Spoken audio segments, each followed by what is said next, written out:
Lie to me once, and then I'm going to be paranoid.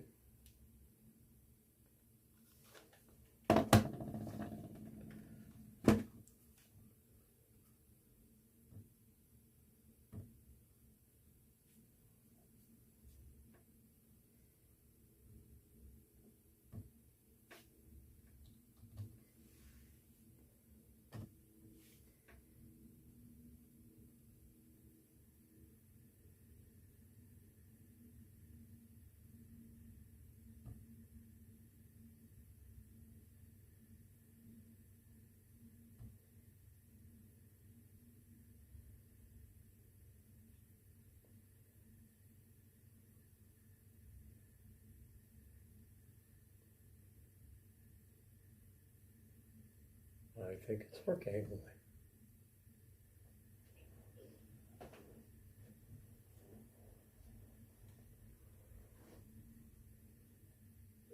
Yes, it is working. Good. All right. Cool.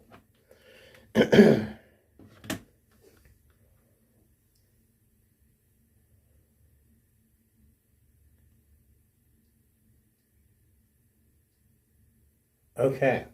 So, we will be picking up right where we left off last week, but welcome to Rime of the Frostmaiden.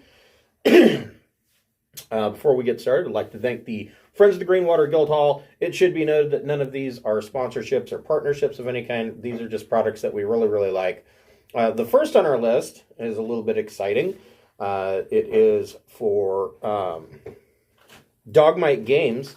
Dogmight Games has given me a code to give out. We'll get to that in a minute. But Dogmight Games makes wooden products for your tabletop role-playing games, such as player pads and rolling trays and dice towers and DM screens. They have a plethora of options of things that will enhance your tabletop game. And all of this stuff is customizable. You can put in custom orders. They do have a selection of stock that's already available, ready for purchase, and those items tend to ship immediately, like within 1 to 2 days of order. But other items that are custom made may take a little bit of time, but they absolutely are fantastic. Should definitely check them out. The code, if you use the code FRIEND at checkout, you can get 10% off their entire catalog on their website. So put that code to good use and order some stuff from Dogmight. Next on the list is Speechless Bard. The Speechless Bard makes leather products for your tabletop role-playing games, such as dice pads, and she has covers for your core rule books. She has a full line of dice bracelets that are leather bracelets with cutouts of the dice in metallic colors or multiple colors. They're customizable if you like to show off your geekiness. If you're ordering for yourself or for a holiday or a birthday or something like that, give yourself a little bit of extra time. She's over in the UK, and so things can take a little bit of time to get over here and cross the pond. Next on the list is Fable Beard Company. Fable Beard Company makes beard products such as oils, balms, butters, and co-wash. They have a new line of deodorant and a brand new, this just came out a couple of weeks ago, line of body lotion for the ladies in your life. Each of their scent profiles is a different fantasy character. Today I am wearing the Candyman, which is one of their fall scents. It smells like candied apples. But they have numerous scents. I'm sure that you can find one that suits your needs. If you are a first-time purchaser, they do have a buy one, get one free option. Just go to fablebeardco.com and create an account. And you can put 2 beard oils into your cart. And when you check out, use the code FIRST in all capital letters. And the second beard oil will be discounted to free. If you are a fan of our Wednesday Night Traveler game, definitely check out our website via Obsidian Portal. The adventure log is written in the manner of Traveler News Service news articles, and it details not just what the players are doing, but what is going on in the region around them and how it will politically affect the game or regional things that will affect the game. So definitely check it out, and if you like the content, please give us a fan like, give us that thumbs up, and we hope you enjoy. where we left off last week, you guys had made it into Grimskalle or Grimskalle. I believe it's probably Grimskalle. I don't know. And one of the first things that you ran into was an old frost giant that basically just wanted to die gloriously in battle, but so far nothing had been able to kill him. This guy was so old that he had cataracts covering his eyes and he was blind. And so you guys kind of, Gort and Thomas Blackthorn and Falling Rocks had engaged with him, while Turpin, Boy, and Sam ran ahead to the end, finding a polished, shiny ice staircase that goes down into the dungeon, where they know that if they are to find the Codicil of White, they were told that it would be down there.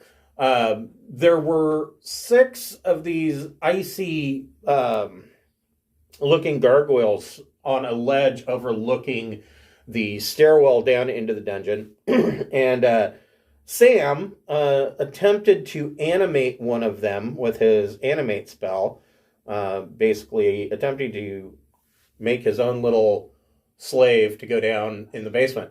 And come to find out, it wasn't just a gargoyle statue. These are actually ice mephits that had been sitting perfectly still. And so the ice mephits were like, hey, you don't get to cast spells on us. And so they're unhappy. And we left off, and it was Turpin's turn. So We'll get right into this. Turpin, what would you like to do? Well, let me clarify a couple of things in your recap. One, Sam drug my ass in here. Yeah, it's all Sam's fault. All of this is Sam's fault. Yes. Every bit of it is Sam's fault. All of this is his fault. He's the one that pissed off the ice mephits. He's the one that ran over here, split the party. Oh my God. Anyway, all right. And just one other thing.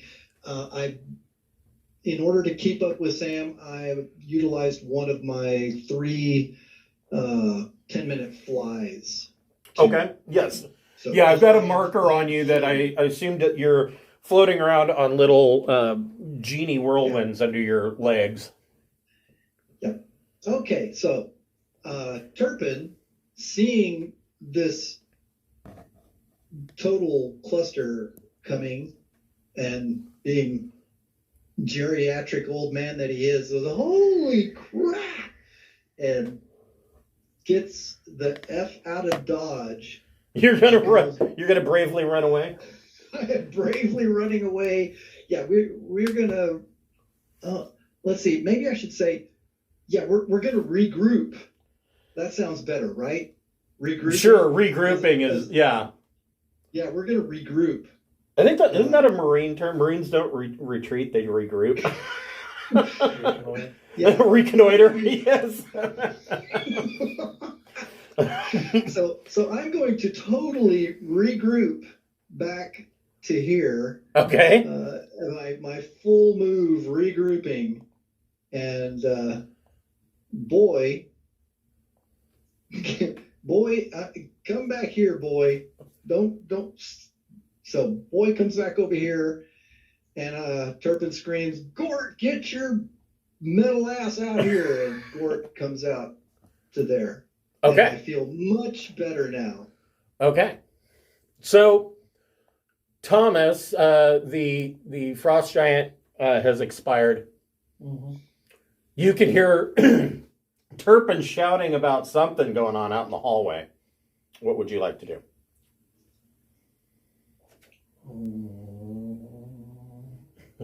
I'll wander out there. What the fuck is all this yelling about? Oh, come on now. I lost track. Does anybody have a health potion they don't need? If I remember... Don't need? Yeah, right. Turpin has 3 superior healing potions on him. Can I have one of them? Yeah, it's gonna take action-y economy stuff, but you bet. Well, I DM, would say passing the potion to Thomas would probably be a free action. I don't know if you've got any movement left.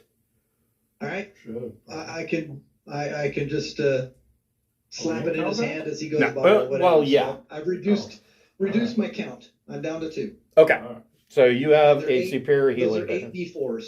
Yep, 8d4 plus 8? 8 plus 8. Yep. So yeah, as Turpin tosses you this potion, he's going on, rambling on and on, as old people do, about ice methods, and something at the end of the hallway is the gist that you get. If foolish youngsters, whippersnappers always getting into trouble. I say, I'll get to stabbing it in just a second. Let's Let me see here. finish this. You were like right here. Yeah. If you continue you could basically just get to Turpin. All right. Halfling in your short legs. Yeah. I want to run up Okay. off that potion. Oh yeah, you got smacked a couple times, didn't you? Yeah. Yeah. Hurting a bit.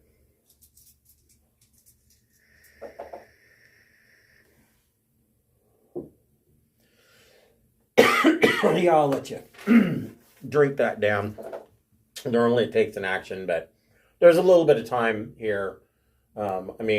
Between when you realize that Sam is dead and so the ice the ice methods.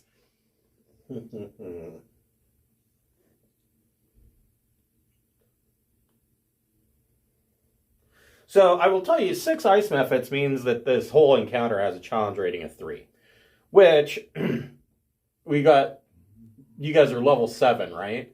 Yeah. So theoretically speaking, you should blast this out of the park. But it has been my experience that ice methods can be Troublesome. lethal. They can. I effed up like a pretty good sized party that were like level 12s, and they were like, geez, these ice methods are kicking our ass. I'm like, yeah. And it didn't really take that much. So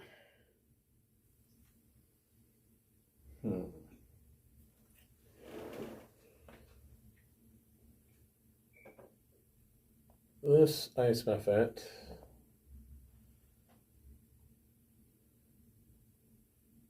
can get to here. This ice method can get to here.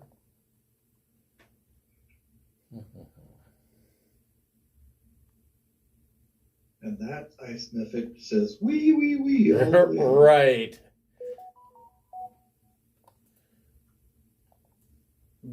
This ice method is going to dash with his flight to right here. And this ice method is going to dash with his flight to right here. And these 2 ice methods are going to jump down and stand at the corners of the stairwell. And so the first 2 ice methods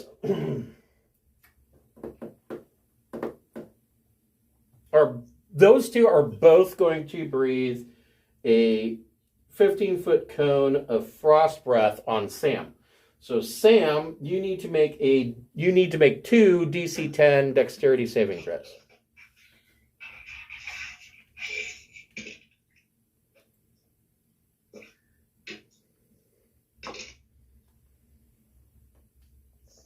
Yes. You made them both?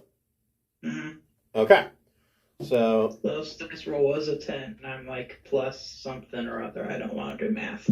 all right, so you will take half damage from those, which honestly isn't that bad.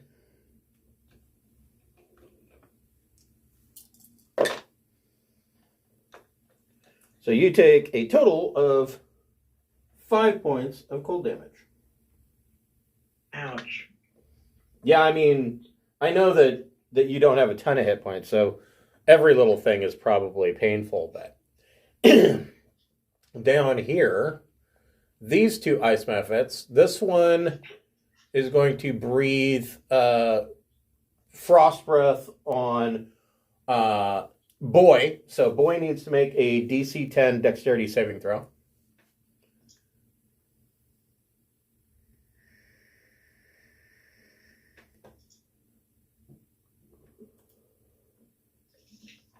Okay, so 14. Looks good. Okay, so Boy will take 3 points of cold damage. And Gort needs to make a DC 10 dexterity saving throw.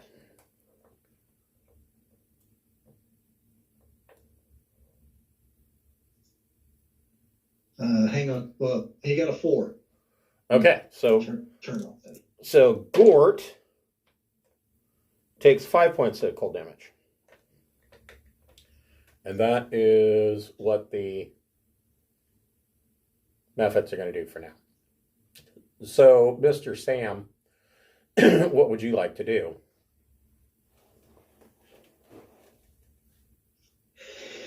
I'm gonna do my best bet and stab him with a rapier. Sure, you can do that. 24 to hit. Yes.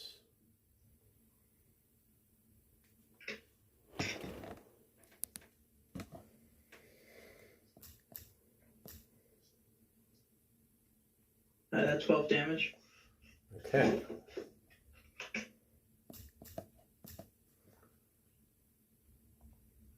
That's it. That's all you got, huh? Yep. Okay. No bonus action? No.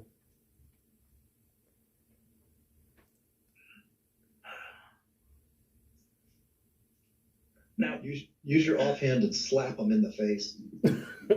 How dare you breathe on me? Yeah, Or- sure, I've got that. I actually have a straight up fist damage written out on my character sheet. It's called Wapow, +2 attack bonus and 0 bludgeoning damage. Well, it has to do a minimum of 1 point. I mean, it's one plus whatever your strength modifier is. -1. So it would do a minimum of 1 point. Yeah. That's... You can flick him in the nose. Then Rox is going to shoot the one that I just hit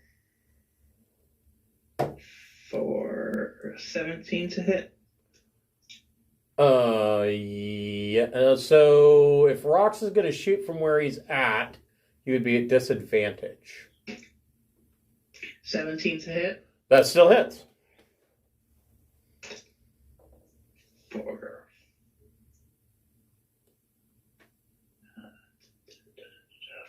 4 points of damage. Okay.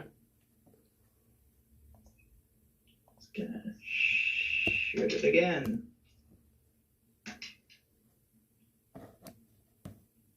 $12 to hit. That hits. Oh. For 9 damage. Okay.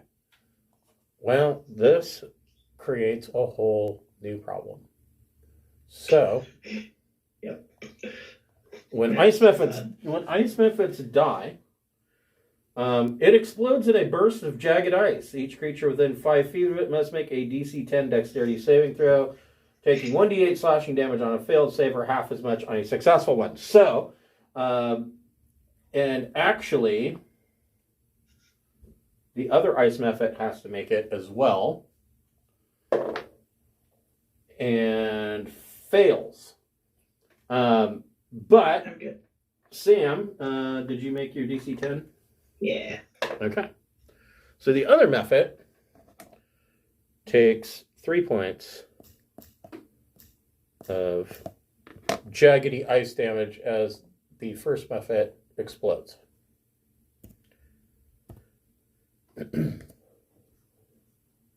See, and this is the problem with ice Muffets.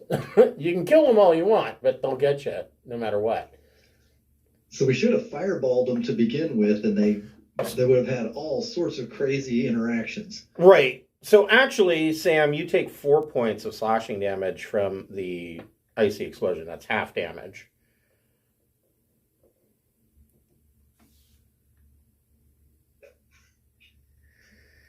Turpin, what would you like to do?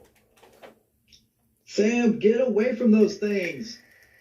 And then I'm going to move up here, because if my fingertip blows off, I don't want to accidentally shoot Gort or Boy while I pew pew. Right. So this will be to the one on the right. Okay. That's the first one. It looks like 16 damage. And if it's still alive, the second one does 17 damage. Okay. Otherwise, I'm shooting at the one on the left. All right. So this one explodes. And Gort's fine. You're fine. This other Mephit is going to take half damage. And it takes 3. That would probably help if I was on the right tool.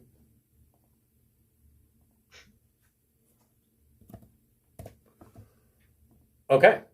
Anything else from Turpin? You got Boy and Gort. Okay.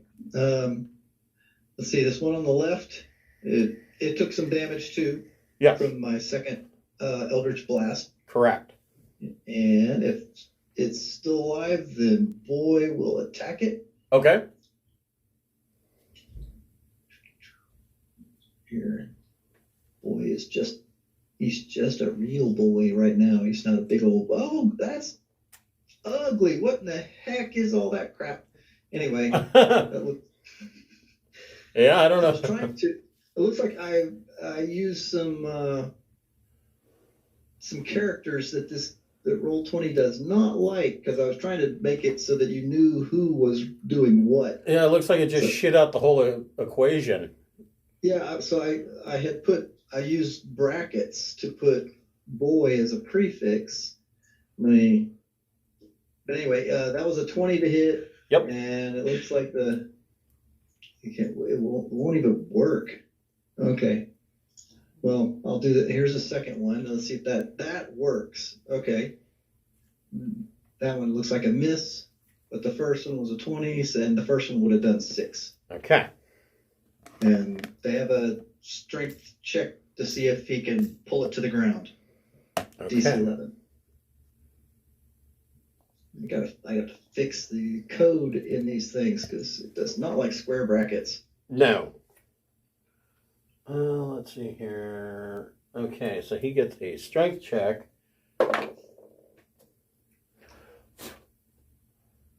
And he gets a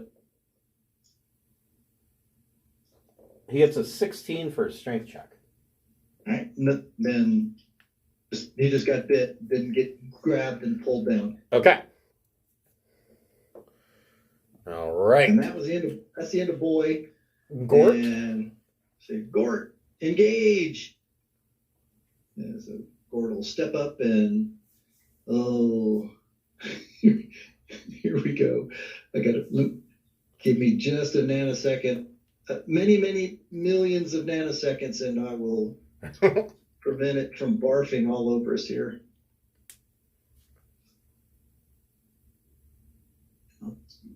Twice. And It's so funny because,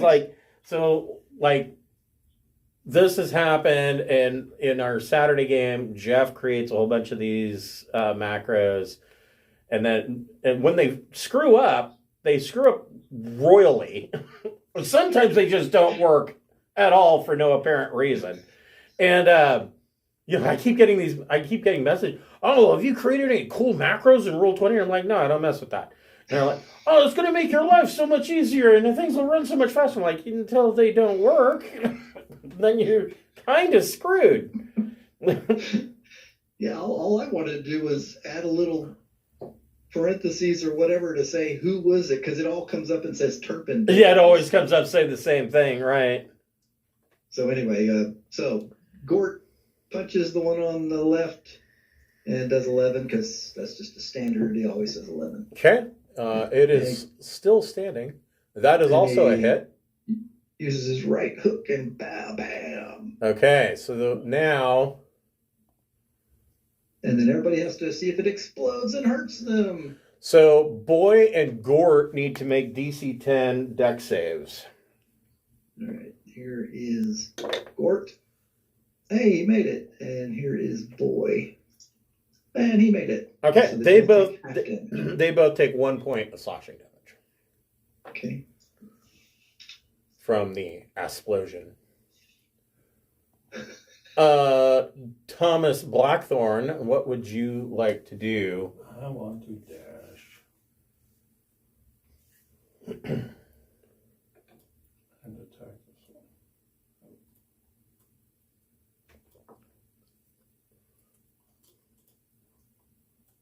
That's right, you can dash as a bonus action. I forgot that. And stabby on that. All right. 20, soft 20. That hits. All right. Nice. 29. 29 points of damage? Holy shit. So he explodes. And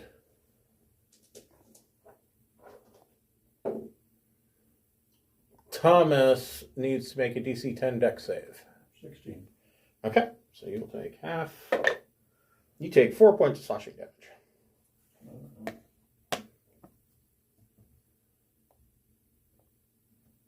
Let's see.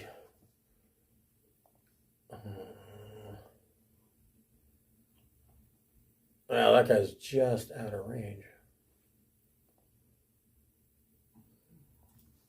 Yeah, those two guys are just out of range for you to, with your normal movement. I don't know if you want to stay where you're at or... Me? Yeah.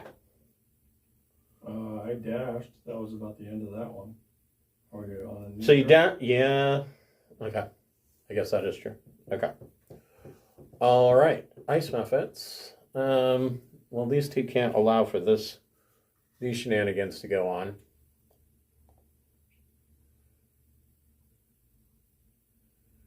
He is going to go right here, stay out of range.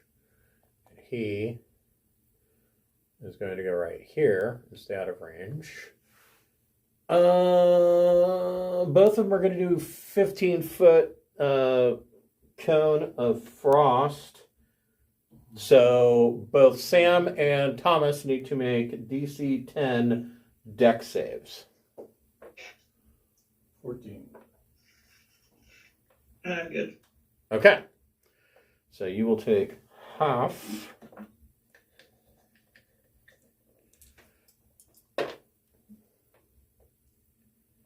So you both take 2 points of cold damage.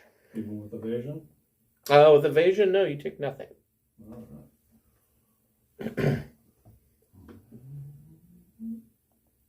Sam, what would you like to do?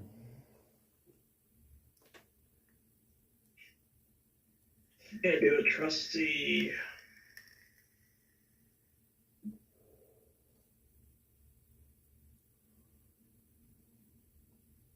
Get down on your hands and knees and hide behind the halfling. No, that's cowardly. I'd rather die. Be a coward. You live longer. Good point. I fall on the floor dead. You're going to fall on the floor dead. Make a deception check. 22.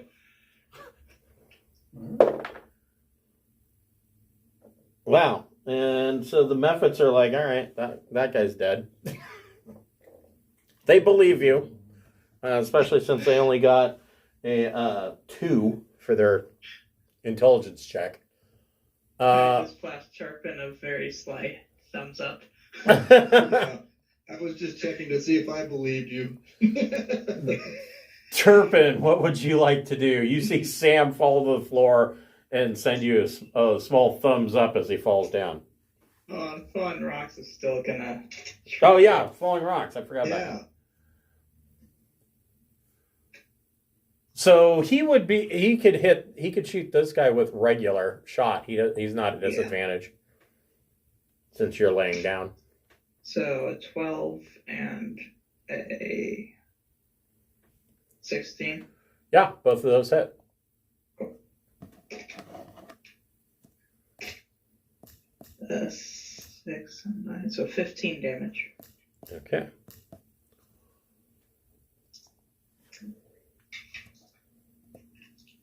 Okay. So Turpin, what would you like to do? Gort, go up there and protect Sam. So Gort moves up here and gets in front of Sam. Okay. Sam's body, kind of like standing over Sam's prone body. Just FYI, Gort does not wear a kilt. And, and, so you're seeing his vape pen hang out for everybody to see.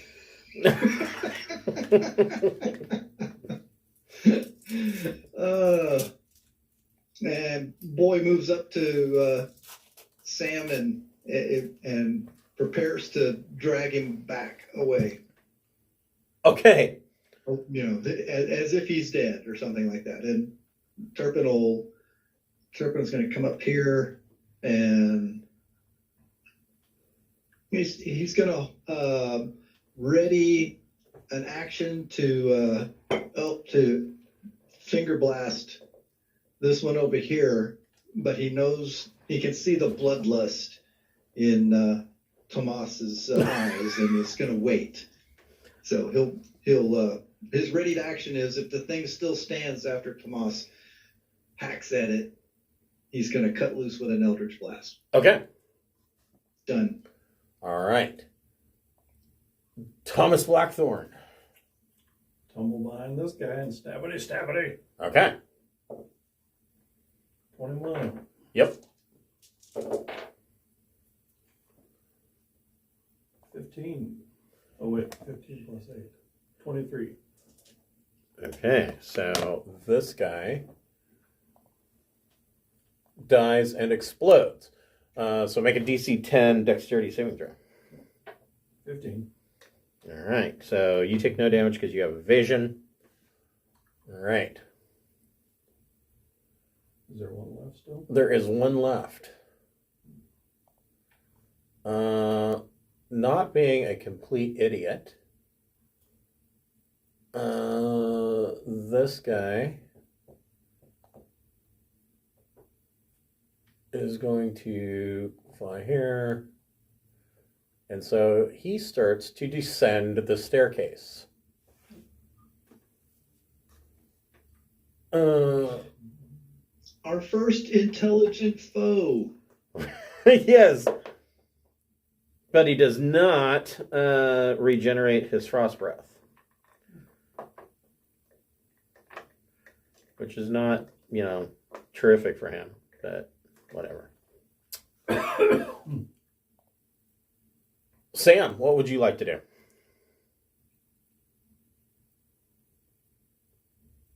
Can I still see him, or did he just go completely downstairs? You can't see him laying down, no. You saw him start to go down the stairs. Okay. Actually, you and Thomas, both being of the halfling persuasion, probably can't see him at all. Because, you're like, what? You're under 4 feet tall, so probably not.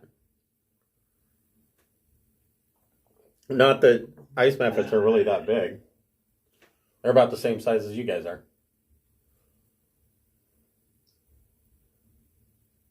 I'm just gonna get up and go over here. Okay. Yeah, we've won. And that's... Yeah. Is that all you're doing, Sam? Yeah, that's all. Okay.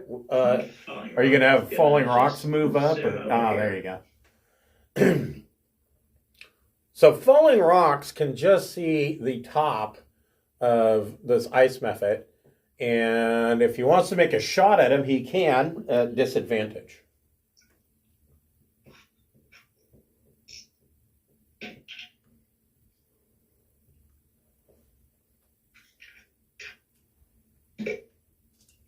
Nine. 9's a miss. Okay. Did you want to shoot again? I suppose that 8 is No. also going to be a miss. Yeah, 8's not going to do it. So I had a very cathartic moment yesterday. I decided to, I was in the middle of doing laundry and had a little bit of time. I had to wait for the machine to finish doing what it was doing. So I decided to sit down and play a match in Battlefield 2042. And there's something really cathartic. I got into, with a couple of other people, into a light armored vehicle. And this thing's got, a chain gun on it, which is basically anti-aircraft, anti-personnel. And then it has, which I was in the seat for, a 50 millimeter autocannon. And here comes this dickhead with a recoilless rifle. And I'm like, I don't want him to shoot me with that recoilless rifle. But, a 50 millimeter autocannon really isn't that fast of a weapon. But I lined it up right on his face and pulled the trigger and nailed him. There was nothing left of him. But I'm like, that made me feel relaxed. Just vaporizing this guy into absolute nothingness with a 50 millimeter autocannon. Face shot. So and you preserved the recoilless rifle. Yeah, right. Yeah, he did drop that. That's true. So Turpin, what would you like to do? You see that falling rocks has shot at this mephit as it was going down the stairs. You could just see the top of this mephit's head from where you're standing. Yeah. You better run. Yeah. Swagger. The foe is fleeing. We've won. Done. Okay. You're not going to send Boy or Gord after him? Oh, no. Man, that you go running downstairs like that. That's no. So all of you, this is particular for Thomas, as you guys get closer to these stairs in this room, you can hear this dorky sounding laughter coming up the stairs. Like somebody's downstairs just having a really good time. Just coming up these stairs. Thomas, what would you like to do? I just want to run down the stairs. I want to chase after that guy. Okay. Make...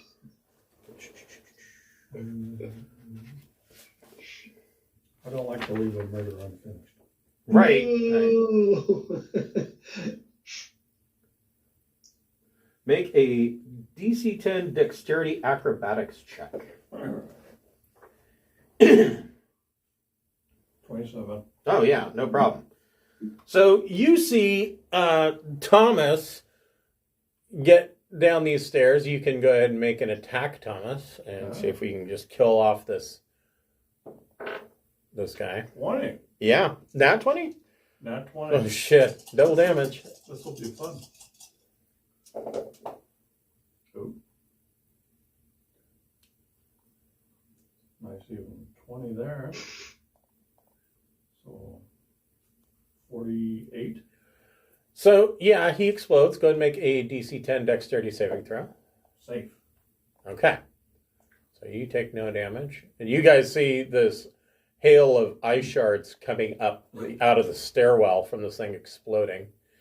And so where you're standing, Thomas, you can see that the stairwell goes down quite a ways, and you would expect it. I mean, it winds down. It's kind of a curving situation, and you would expect it to get darker and darker and darker, and it does about halfway through, but you can see that there is light at the bottom. And you can still hear this ho, ho, ho, ho, laughter coming up from down below. All right. Can I just run all the way to the bottom? Yeah. All right. What are the rest of you going to do? Oh, we're chasing after Thomas. Okay. Anybody want to take a moment to try to heal up? I'm good.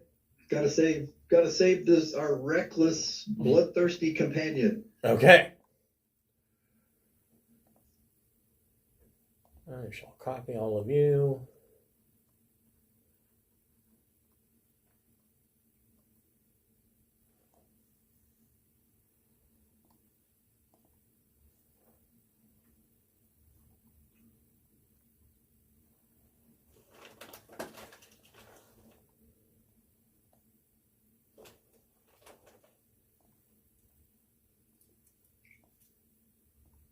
I think it's great as long as I come back with treasure. It's not murdering, it's adventuring. Right.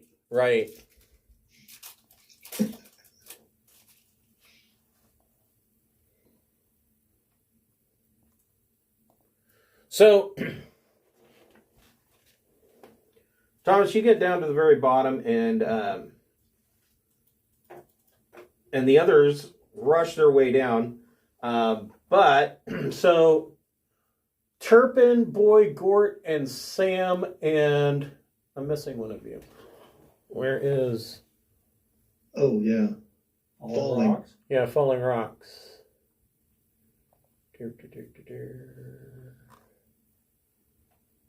Where is it? There he is.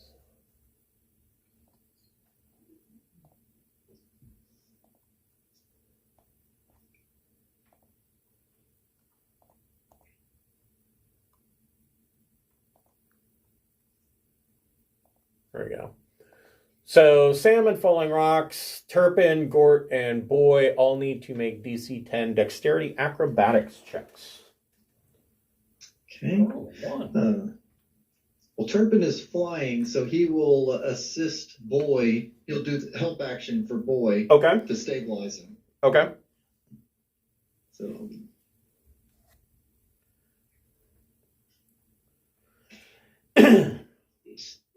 okay, so Boy's fine. Gort, Nah. just gonna have to take whatever he gets. That one. Oh shit. So Sam got a nat 1. So did Gort. Oh shit. I did The too. big. Well, you don't need to worry about it. You already made yours. Oh, What about Falling Rocks?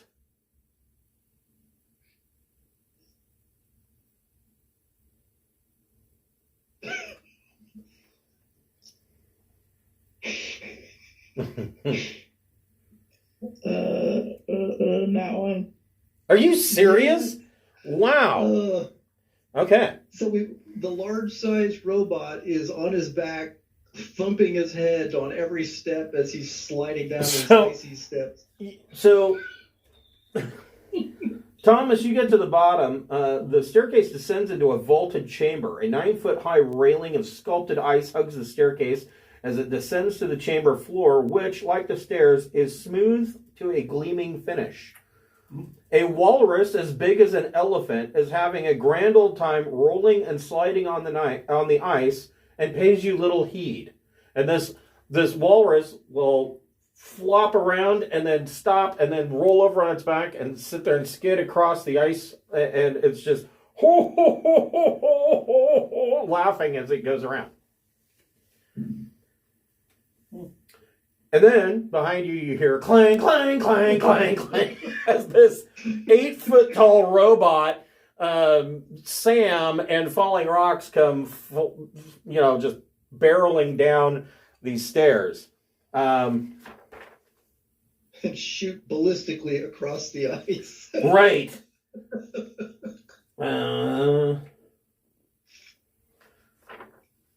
So Gort, Sam, and Falling Rocks all take 3 points of bludgeoning damage.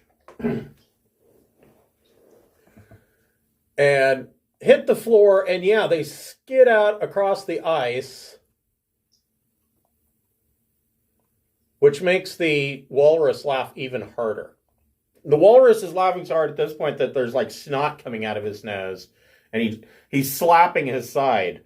He's no longer skating around on the ice rink. He's just dying laughing at these three falling down the stairs. And then Boy and Turpin make their way gently down to the bottom of the stairs. And once the walrus is able to contain himself, he looks up and he says, Oh, I haven't laughed that hard in a long time. Welcome. My name is Akuma.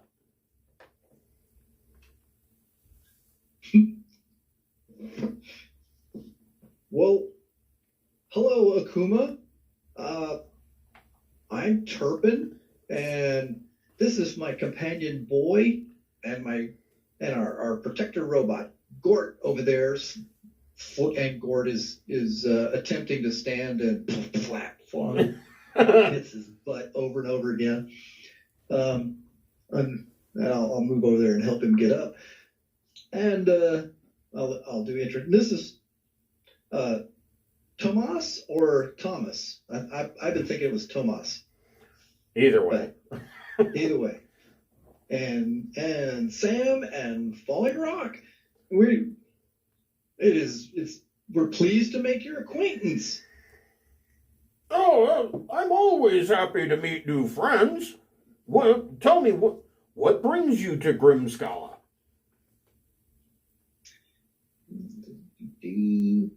Let's see. I'm trying to remember what. Oh, yes, that's right. We're up above. The ice. This ice rink down here is fantastic, but up above has been frozen solid for years. And it doesn't have as good a nice slick surface as this. So we've been trying to make it to where we get ice in the winter and we get flowers in the spring again. And so we came up here looking for, oh, that's right, we have a couple of mystery people that hang along, right? The NPCs. Professor Scant. Professor Scant pipes up and says, we're seeking the codicil of white. And Akuma says, I don't know anything about that, but I do know a little bit about things down here. This is my ice rink, and I find it to be quite a good time. But the tunnel to the north ends before the tomb of a frost giant king who died before Auril the Frostmaiden took control of this island. He says, the tunnel to the south leads to a vault where servants of the Frostmaiden store the treasures of their faith. To enter the vault, one must pass 4 tests. Each test reflects an aspect of the Frostmaiden herself: cruelty, endurance, isolation, and preservation. The tests lie beyond the 4 doors that lead away from this room. So there are these doors here, and here that he tells you are the doorways to the tests themselves. I didn't see anything. Is that the G20 sequence of doors? G15.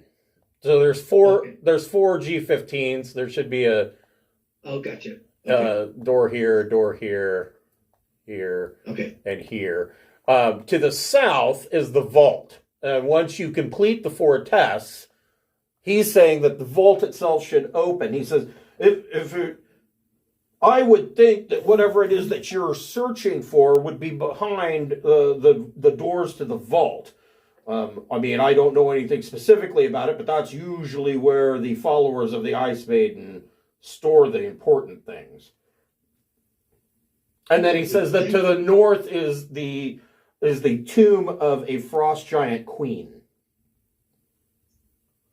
All right, cruelty and self-preservation. I'm on it.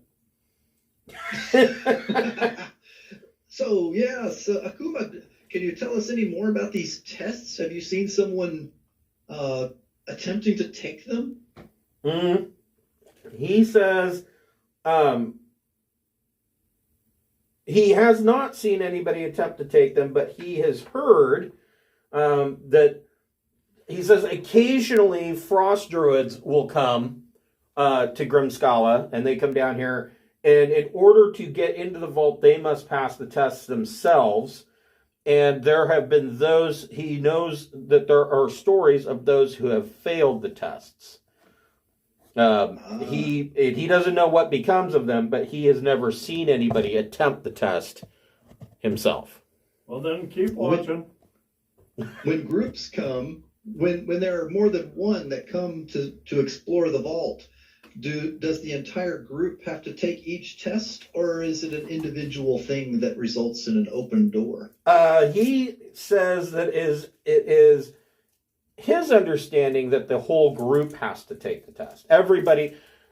Theoretically, everybody needs to pass the test, but if you have multiple people, if each of you can at least pass, if you've got 4 people and at least one person pass each of the tests, that's enough for the doors to open. So Thank you. If somebody wanted to go and try to solo a test, they theoretically could, but it is his understanding that the tests themselves are quite difficult, and so it's recommended for a group. Yeah, so usually entire groups go into each of the tests. Correct. They don't split up. Correct. Well, you have been extremely helpful. Is there any way that we can thank you for this? Well, I'm getting a bit peckish. If you were to find any, big, tasty fish, I would certainly love to have some. Well, certainly we would. Yeah, I would say that that would be the least of what we owe you. So, but we're going to move forward and see if we can't find our way down into the vaults to find this codicil of white before Frostmaiden gets back. So pardon us while we hustle, as Sure. the young ones say. So you investigate down at G20.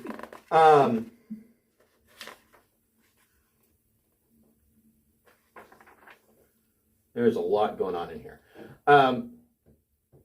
The passage leads to an anvil-shaped room with a door set into the far wall. Flanking the door are bas-reliefs of 2 male frost giants that have been defaced, their features chipped away. Newer carvings above the door depict the glowering heads of an owl, a wolf, and a goat.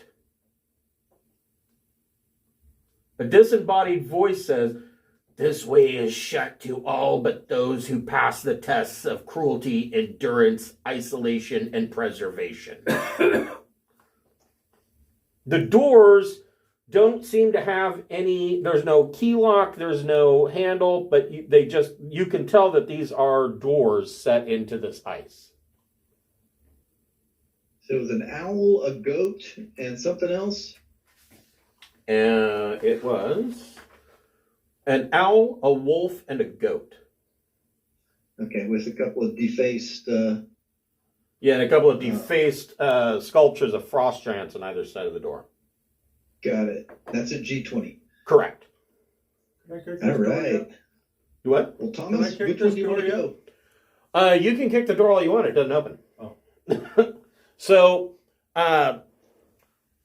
which of these test doors do you want to go in first? They technically Thomas will lead go. us. I mean, if you were to do them in exact order, it would be 1, 2, Works for me. How do I open 3, this door? 4. Okay, so you open the door. The walls of this oddly shaped room are etched with elaborate panoramas of winter scenes. Set into the back wall is a door inscribed with a large snowflake. A single word is carved into the lintel above the door.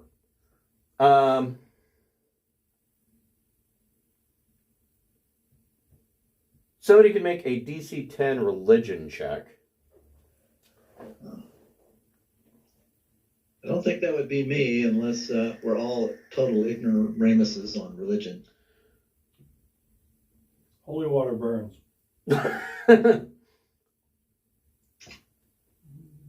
What was it? DC 10. Oh, I made that. So I got a +2. Sam, how are you on religion? Yeah, I made an 18. So Thomas realized the snowflake is actually Auril, the Frostmaiden's holy symbol. The word carved above the lintel of the door at the end of this chamber is cruelty. This one's for me.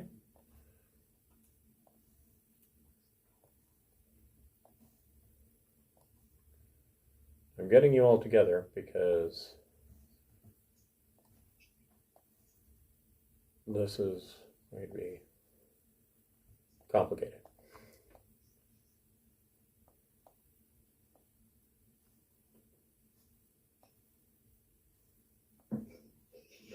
So, Okay, if we have to hurt someone that's on a member of the party, then Gort is the proper target. so you're opening the door. Yeah. Okay. Thomas opens the door. Your surroundings vanish in a flurry of snow and ice. When your vision clears, you find yourself standing at the edge of a camp. Its tents holding fast against a raging blizzard. Hold on here. I think I'm pretty sure I have something for this.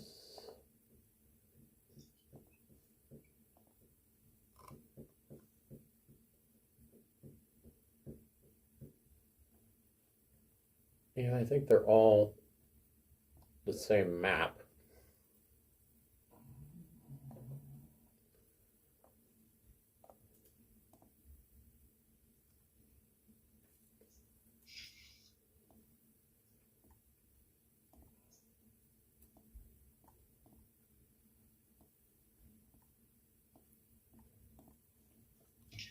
Yeah.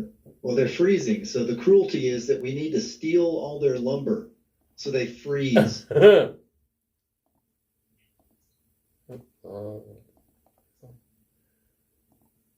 if any of the children have candy, take that. I'll be right back. I'm just grabbing dinner. real Yep, quick. I will be right back as well.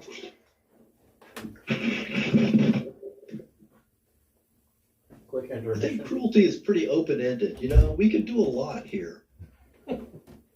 I feel right at home.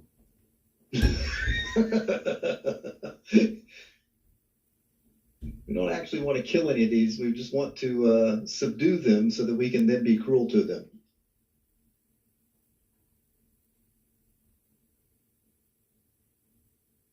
And thus begins the R-rated portion, adults only, as we torture these guys. Mm-hmm.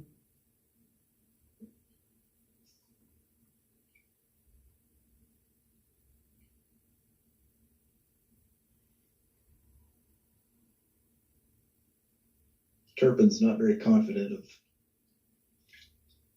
his input on being cruel.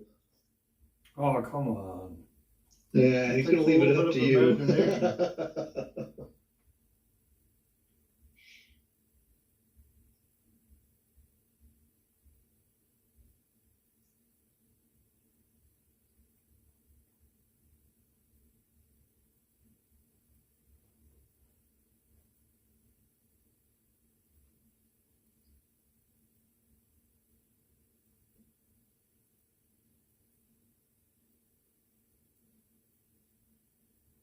So we steal their lumber, break up their sleds, and then extinguish all their little campfires, and we win.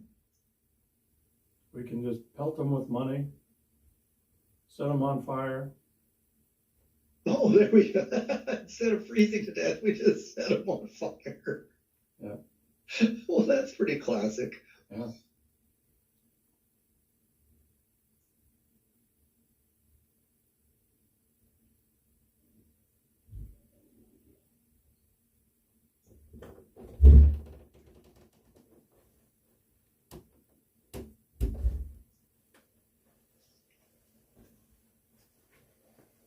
Okay. Brady back? No, I don't think so. Okay. We'll give him just another minute.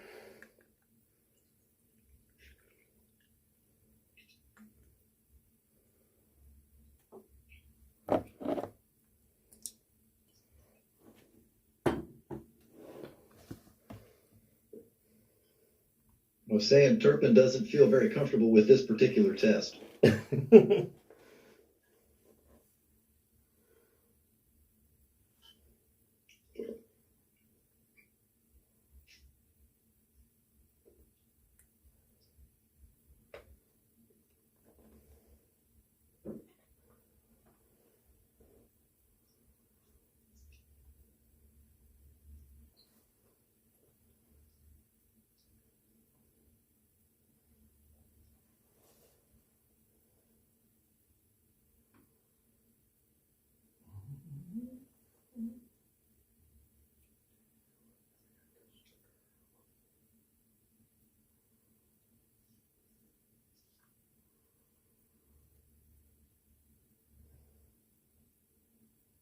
And I assume that our NPCs also are here. Yes.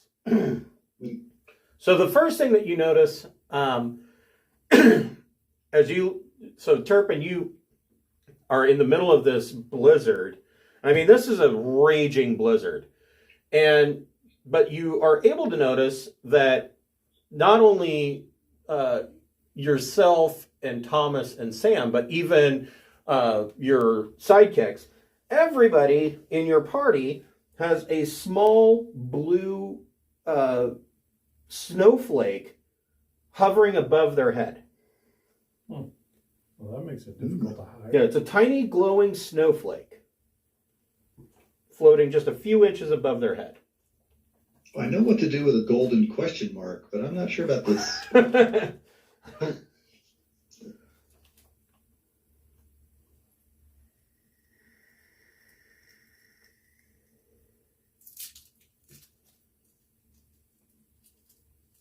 How did you like your Nazi soda? My what? Nazi soda? Nazi soda? Oh, my Fanta? Oh, I love Fanta. No, is that what Fanta is? Yeah. The Nazis actually created Fanta as a counter to Coca-Cola and Pepsi. So they didn't have Really? so they didn't have to import it. What's even funnier about that is all of the modern commercials for Fanta are out of like Brazil and Argentina because that's where all the Nazis went. So yeah, quite interesting. Just another fact to put in the file of what is it, the boys from Brazil? Yes, the boys from Brazil.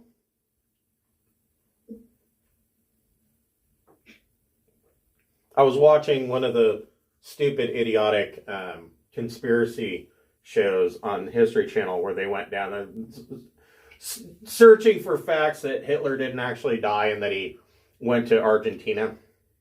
But what's funny about it though is that they go down and they were on the west coast of South America in Argentina, and all the towns look like Bavarian towns. Like they look like somebody had just copied them from Germany and pasted them in Argentina. It's really weird. Guten Tag, I mean. Adios. Right. Yeah. Hi, old shopkeeper. What do you have on sale today? Yeah. Well, yeah, I don't know. I will say that this particular show it really verged on the whole Ancient Aliens level of bullshit. But some of it, there was obviously something going on because they've got they toured these coastal buildings. They have submarine pens, and I don't mean small submarine pens. I mean World War II. We're going to park a Navy here sized submarine pens, and they've got naval bases and all sorts of shit down there. And I'm like, okay, so evidently they had plans for something. Someone was in charge, and there was some money here. So, yeah, I mean, it seems very difficult to deny that the Nazis were trying to do something there. oh yeah, oh most definitely. And I mean, they were serious about it too. This wasn't like a half-assed, last-minute, get-out-of-Dodge kind of plan. They've been planning this for some time. I mean, these kinds of bases and whatnot don't just crop up overnight. There was some serious forethought put into this.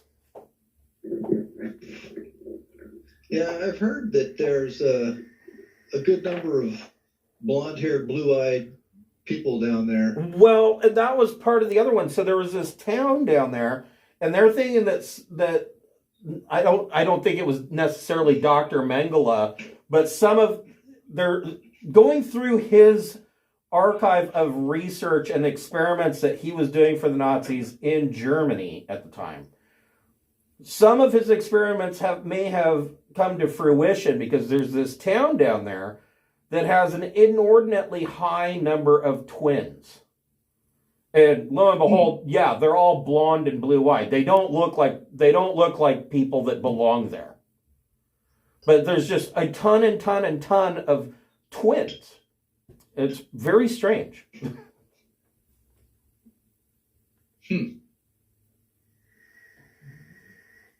Well, do the trains run on time? Are there any Zeppelins? They're always asking for Another Red damning Zeppelins piece at of the evidence. circus.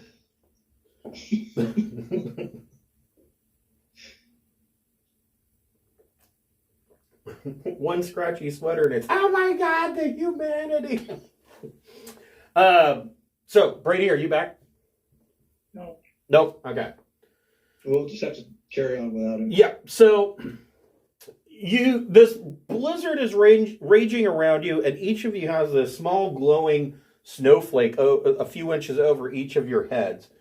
And you see this camp, and this camp looks like a barbarian camp. Everybody make a perception check. 1.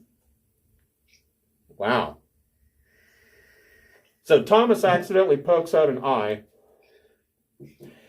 9. Turpin rolls a 1 as well, which results in a 7 total. So Sam, with your 9, you are able to you now keep in mind the wind is kicking your ass, and the wind at this level is creating a terrible amount of noise. But you notice if this is a barbarian camp out in the Arctic tundra, you are noticing a distinct lack of the sounds of dogs. You're not hearing sled dogs bark, whine, growl, yip, nothing. You hear none of that. But one of the first things that you do see, like towards these huts here, is that you do see that there are some sleds, but you don't hear or see any dogs. Well, we should proceed on and see if we can find what's the nature of this cruelty test that we're supposed to engage in. Okay.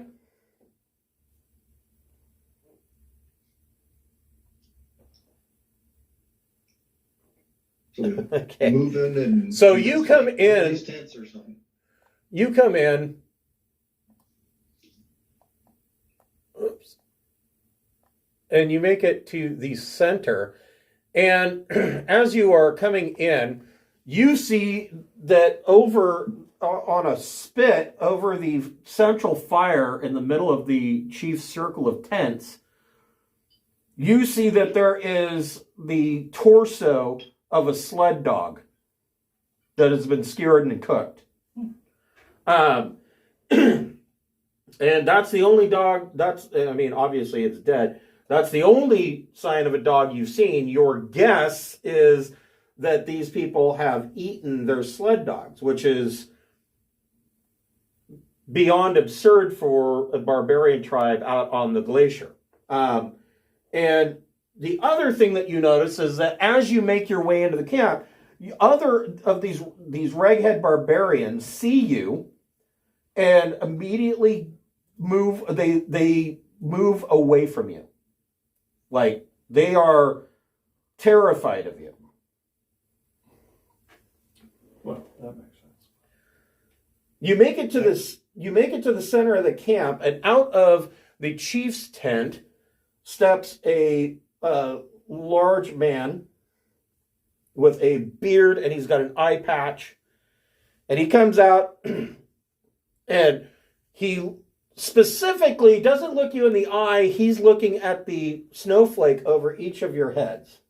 And he says, and before him, you see that there are, hold on here. There are 4 elderly tribe members that have had their furs stripped off. They're basically naked except for a leather loincloth. Their hands are bound behind their backs, and they are on their knees in front of him. All of these people are elderly. I mean, not quite as old as Turpin, but they are older. And this large gentleman with the eye patch steps out, and he says, "Oh, I see emissaries of the Frostmaiden have arrived. I am King Gunvald. Welcome to the Bear Tribe."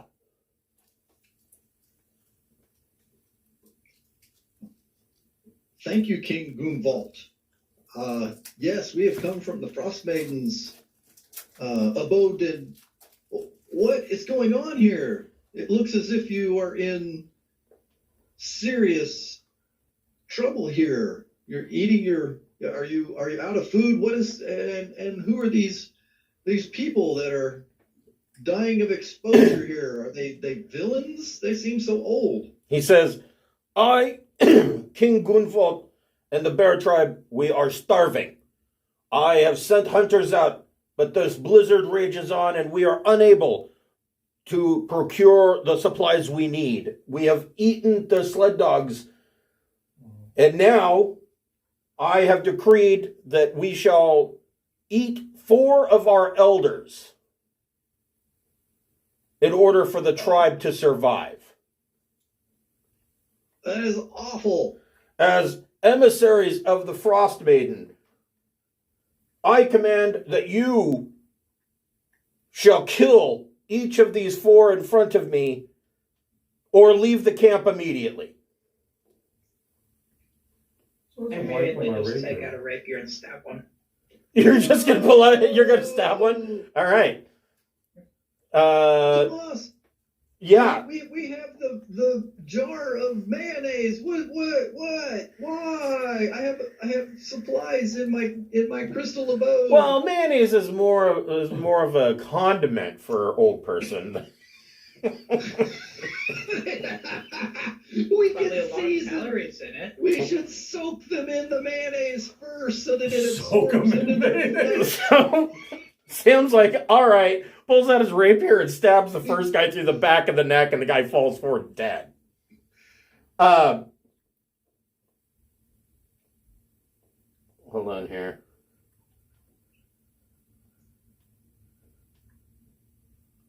Turpin manages to keep his lunch. When Sam does this, Sam and Falling Rocks, the first thing you see is that the snowflake above their heads kind of wisps out of existence, and then a breeze of snow, a wind gust of snow comes in, and when the wind dies down, Sam and Falling Rocks are gone.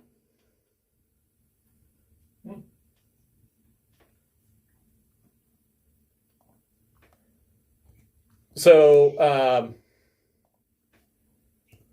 Thomas, how do you feel about this?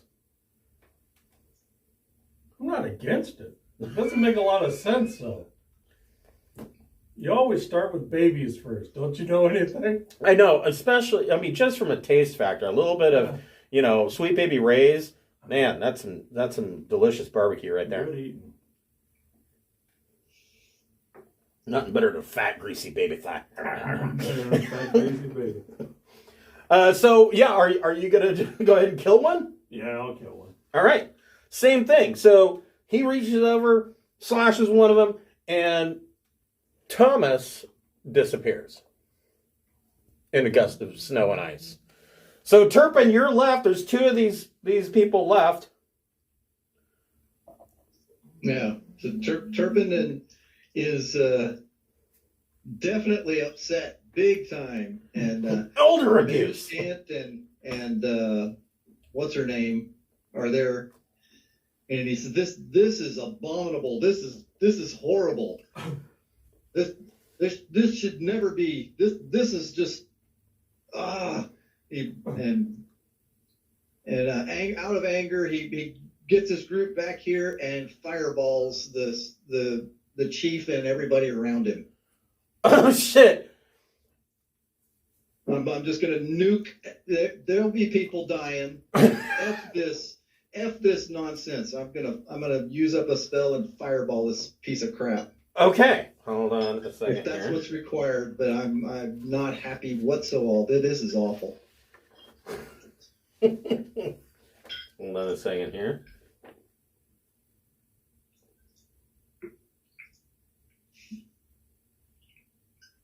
I am pissed at the Frostmaiden. Ooh. All right. So Guildhall gets a soft 1 on his dex save. So go ahead and roll your your damage for your fireball. Let's see what I'm casting spells at level 4. Okay. I think whatever. There.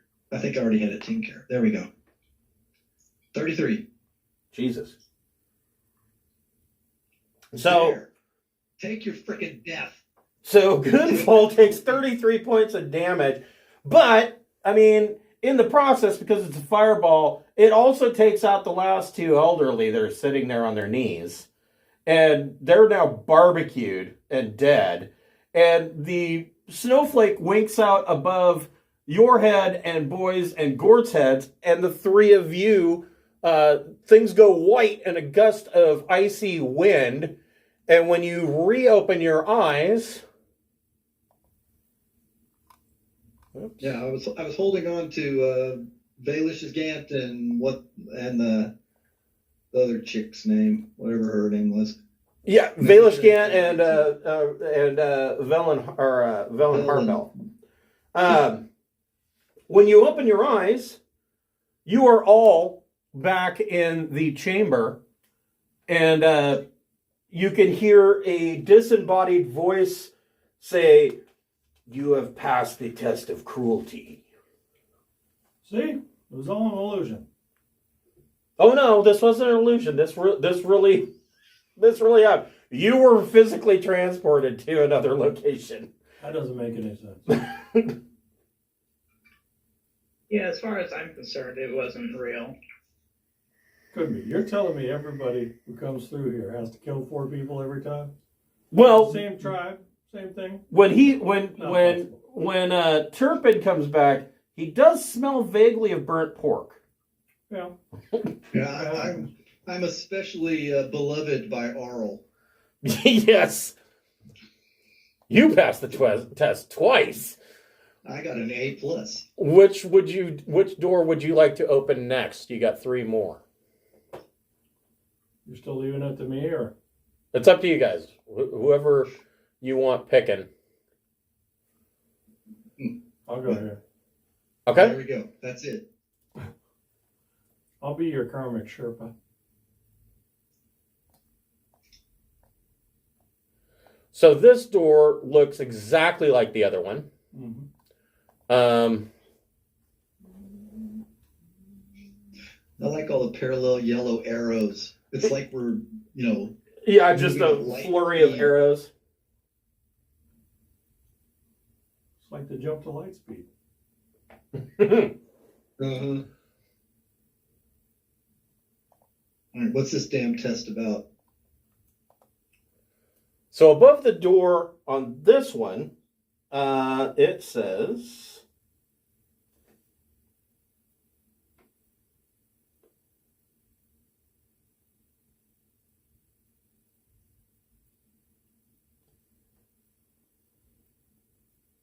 part of the lintel has broken off, but you can still make out the word endurance carved into it in common.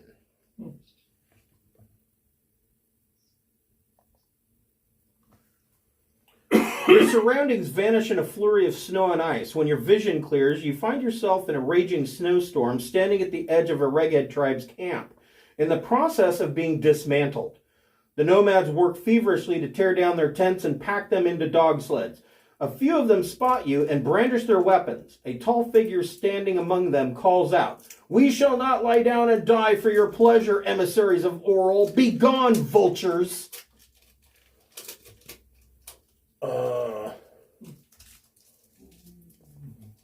So this tribe's not nearly as nice as the last one. I'll wear your balls for a hat.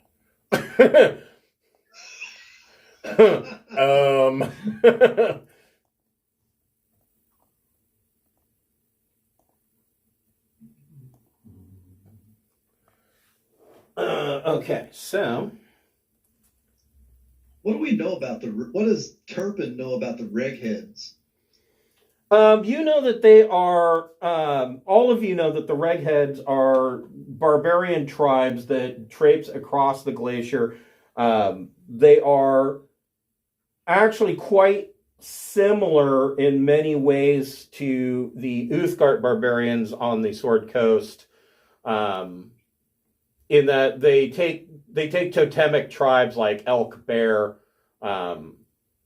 walrus. There are several of the tribes. But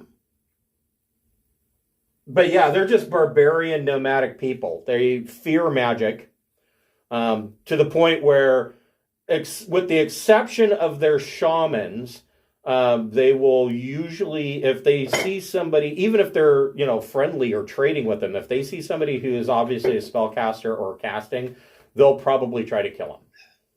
Sweet. So, Well, that doesn't matter now.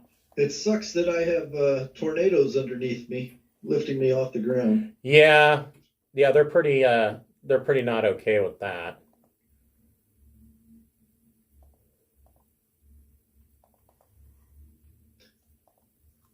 hold on here.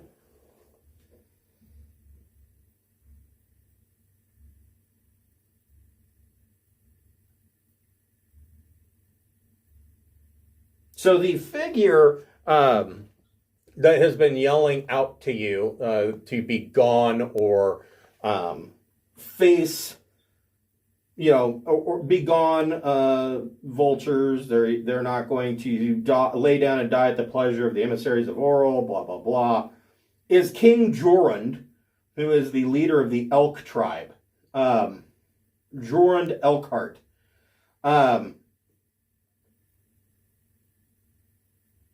They are tearing down their camp because the reindeer herds are moving eastward, and where the reindeer go, so goes the elk tribe.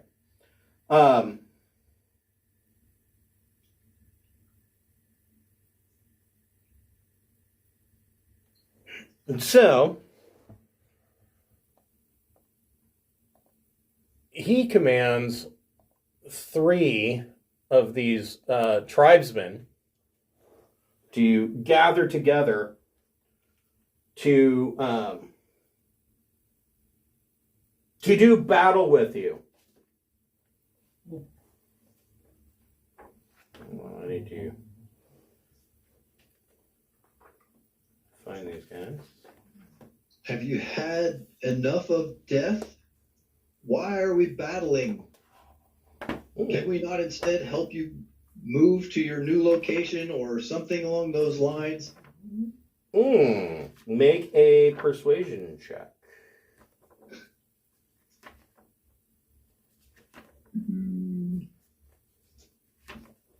Looks like a 20-1.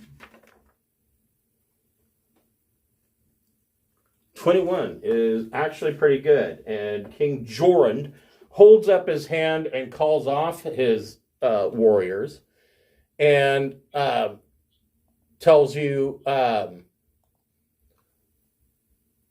he says, if you join us on our move to the new camp. So he said, let's see here. Yeah. If you can move with us to our new camp and endure our hardships, then you will be considered a member of the tribe. We have come across another tribe that had descended to such barbarism that they had fallen into cannibalism. And he spits at the ground and goes, "You speak of Bear Tribe." Yes, it was awful. Says Bear Tribe. The Bear Tribe is disgusting. How do you know? You didn't even try it. Says they're barbarians. They've lost all humanity to go to that length. I appreciate your sharing my feelings on that.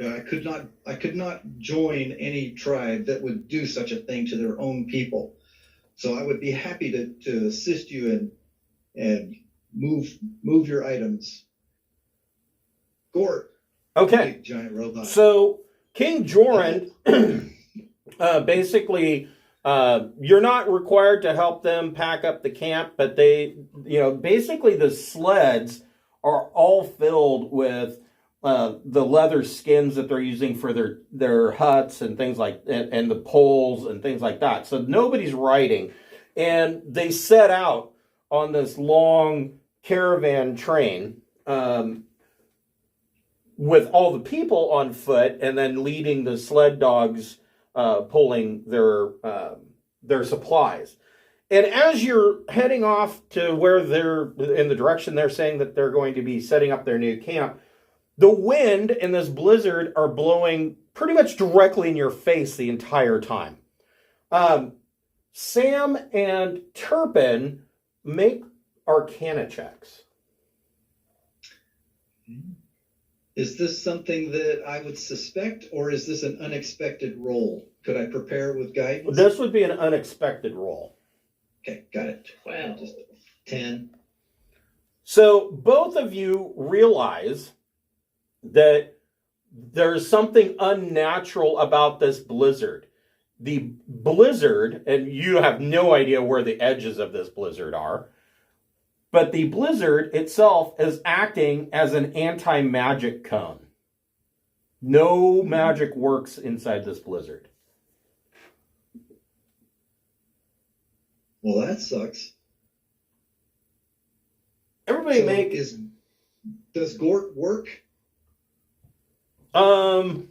Yes, Gort works because, so here's the thing with anti-magic, and I've had plenty of arguments on the internet with idiots that simply cannot grasp this.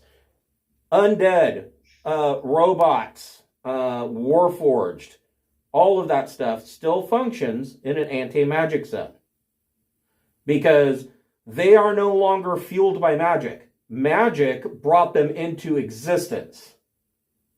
But after that, they are their own creature. They are not being held up by magic. So, yeah, all of these items work. Like, there are people on the internet that think that in an anti-magic zone, oh, well, skeletons just fall apart and zombies lay down and die and mummies will keel over. No, none of that is true. So, no, Gort works fine. And you start trudging on this path through the snow. In the first hour, everybody make a DC 10 Constitution saving throw. And I assume that Winterland boots don't function. No, they do not. And I assume that I am not able to access my bottled respite to go in and go into my crystal? No, you cannot. All right. I rolled a 1. Oh, shit. 9. Okay.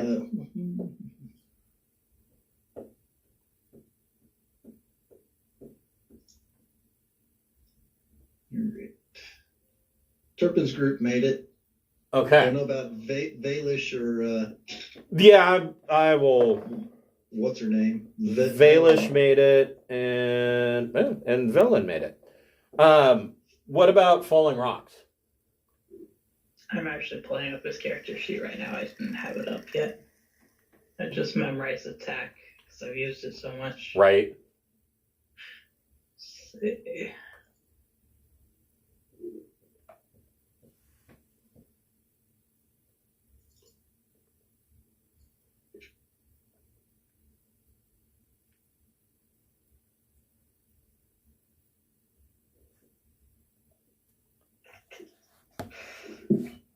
As long as he has a +1 con or better, he made it.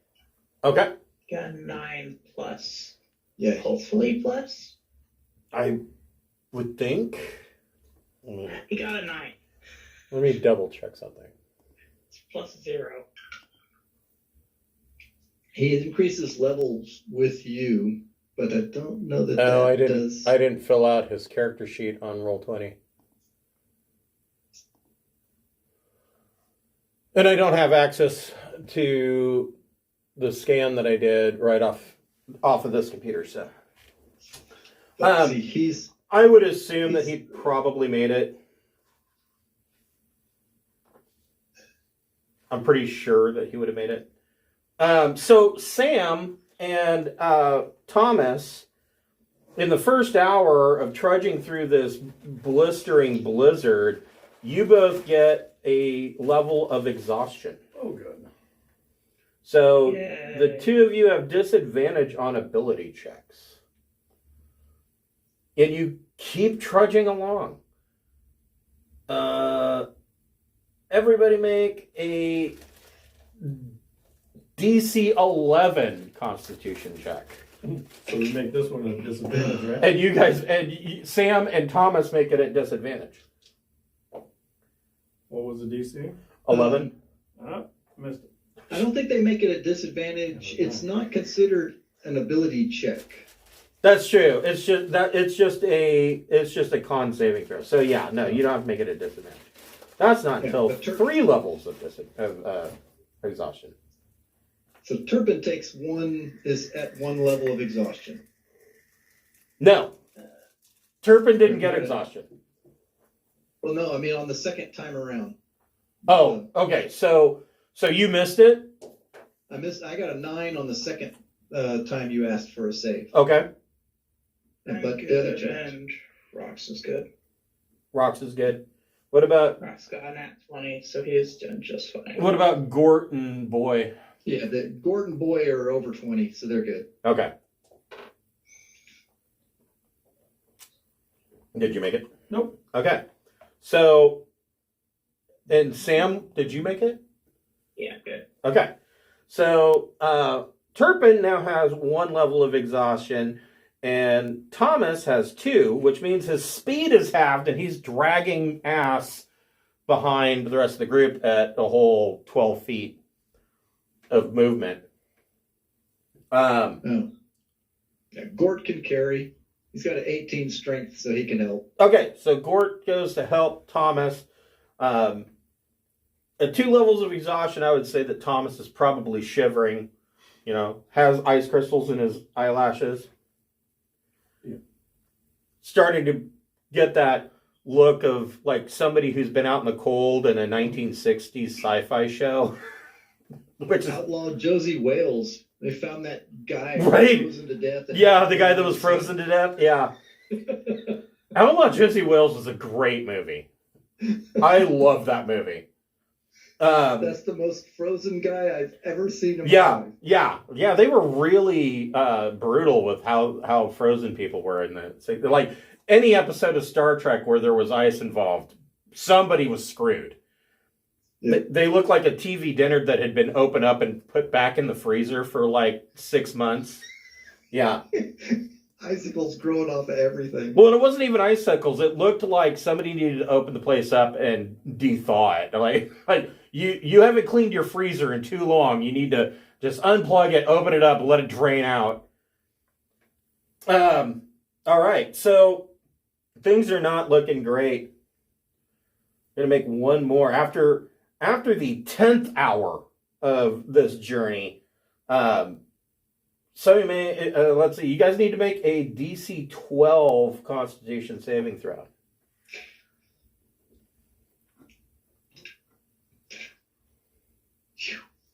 Turpin made it. All right, we're good. Okay. Boy failed. Barely. And Gort failed. Ooh. So Gort and Boy get one level of exhaustion. How did Thomas do? Missed it. Shit. So you're at 3 levels of exhaustion. Mm-hmm. Disadvantage on attack rolls and saving throws. Speed is halved and disadvantage on ability checks. You only got 3 more of those levels and then you're dead.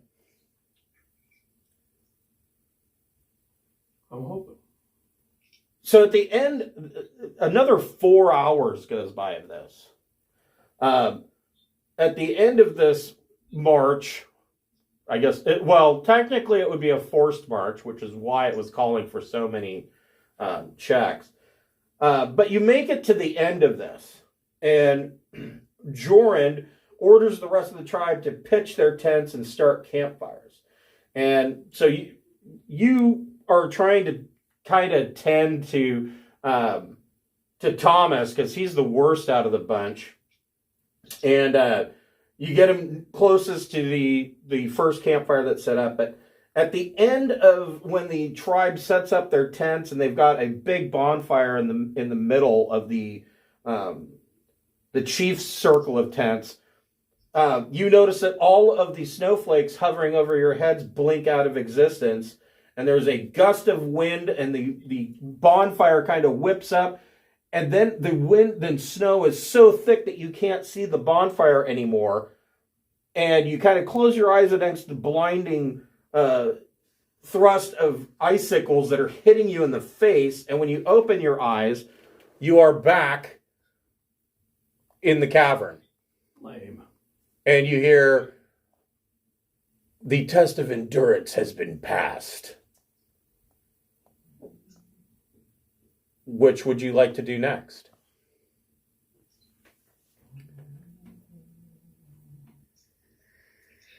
Let's go to this one. Okay. This, yeah. It's not as far. Right. Yeah. Whatever's closest. Yeah, whichever one's closest. We're dragging ourselves over here. So all of your magical abilities are back. Did you guys want to take a short rest and try to heal up a little bit? Or a short rest would alleviate at least 1 level of exhaustion. I'm going to ask, I was going to talk with, let's see, who was it? Akuma. And say, is there a time, have you noticed that they rush through these 4 tests, or have groups rested as between tests? Akuma tells you, it doesn't matter if you rest. Once you pass the tests have been passed forever. Only newcomers must pass the tests. Well, okay, guys, I'm old and I might be forgetting something, but how much of a rush are we in? Oh, yeah, that's right. Yeah, you guys are on a bit of a clock because remember when you snuck into Grimskalle, Auril had flown away on her rock to go cast her nightly ritual. You kind of want to be done and out of here before she gets back. Well, I'm going to ask. I mean, theoretically, you want to be out of here before. Maybe not. Maybe you want to just go put it to her. I don't know. It's up to you guys. Well, I was going to ask Akuma, how long has it been since we met you? Because it seemed like a day has passed in one of those tests, and if that's the case, Oh, he tells you 2 days have passed. 2 days have passed. Oh, okay, guys, how long does? Yeah, I think our need to rush is just blown out the window. It's been days. She goes every night to go and reset this thing. I have no idea what time of day it is anymore. That's right. You don't. You're in a dungeon made of ice. You have no idea what time it is above ground. Can we tell what time of day it is? It kind of glows and then it gets dark. But if you're above ground, can you tell sort of what time of day it is? If you were to move to one of the windows in the above level, you could look out and see, or get close enough to a window to be able to see. You could tell maybe whether it's light or dark, but remember, the sun sets like 12:30 or 1. Right. And morning time, daylight from, say 8 in the morning to about 12:30 is just a very dim dusk. And then it gets nighttime black dark at night. So if it's glowing, we know kind of it's the day, and otherwise we have no clue. Well, theoretically, it's always glowing because the moon saloon, the light given off of that moon is going to reflect off of all the ice and snow. So trying to tell what time of day it is near impossible. Unless you see the sun rise, to where it's just glowing below the mountain peaks and then drop again, you really are at a loss as for what time it's really going to be. It's screwy here. Okay, well, I'll ask. All right, keep moving. I mean, one way to put this, you guys haven't seen actual real daylight for what? Oh yeah, 6 months. So, Akuma, how often have you seen Auril's servants come down here? he says that they come infrequently. It can be.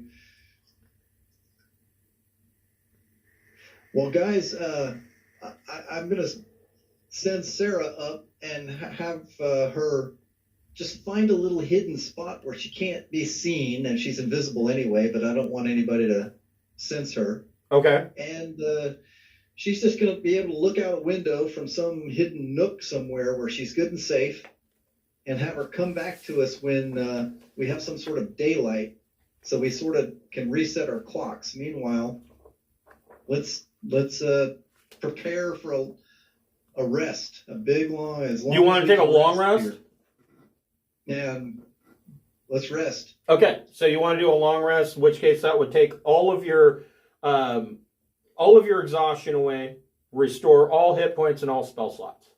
If you want to do a long rest, that's 8 hours. Yeah, I think Tomas needs to recover. He's in bad shape. Yeah, he 3 levels of exhaustion out of 6. Yeah, Tomas is kind of effed up. So you take 8 hours, and this should be fun.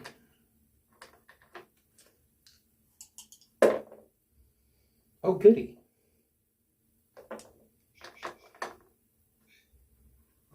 I love it. We keep going.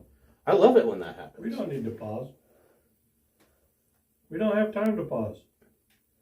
Well, that's just it. We do have time. We've already burned every bit of time that we had, plus another 24 hours. We're so far beyond that there is no time anymore. All right. Everybody make a perception check. This is an unprepared test. Right. So, okay, got it. Ooh, 20 for Turpin. 9. Wait. That's a 6. 12. Okay. What'd you get? 9. So, Turpin, you can hear out of this chamber.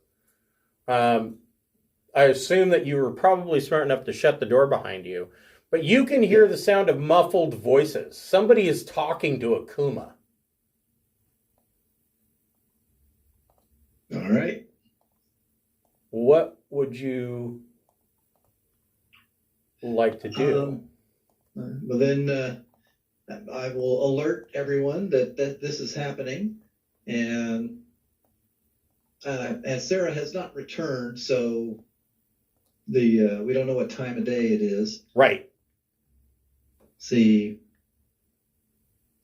well, I recommend that we move over to where we're not visible from the door should it open, and we'll just kill anybody if they come in here. Okay, so do you want to just continue on and open the door to G18 and see about that?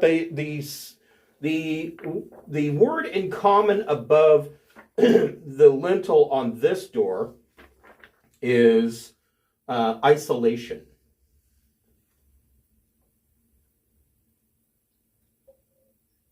So do you want to open the door, or do you want to deal with what's outside? Well, are we recovered? Yes, I thought we were kind of woken up in the middle. No, you have woken up at the end of your long rest, so you've all completed a long rest. You're all healed up. Okay. Yeah, let's move on. Okay.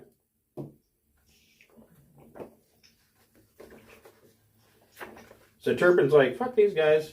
We're probably just going to disappear. I'll just open the door. Your surroundings vanish in a flurry of snow and ice. When your vision clears, you find yourself standing at the edge of a camp under a clear sky. All the warriors in the camp seem to be sharpening their weapons. Uh-huh. And you're yet at the edge of another raghead camp. All right.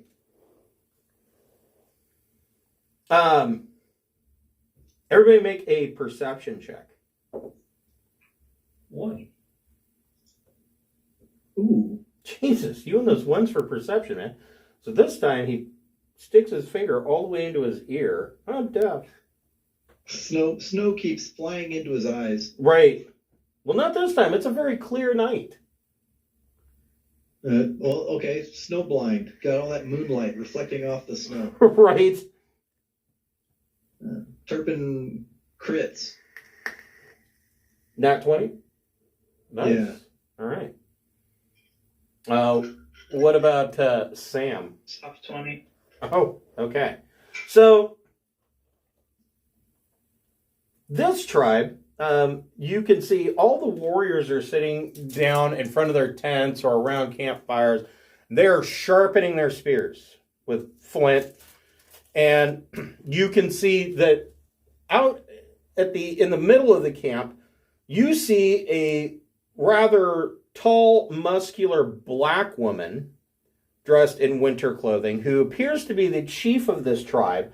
And next to her is a what kind is that?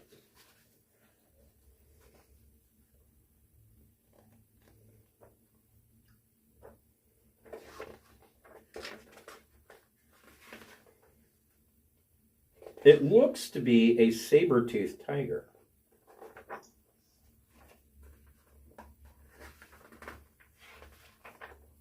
I believe that is correct.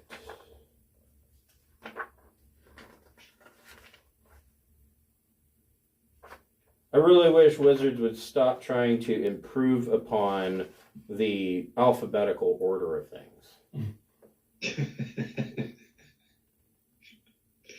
Yes, she has a rather large saber-toothed tiger. I mean, this tiger is like almost 5 feet at the shoulder.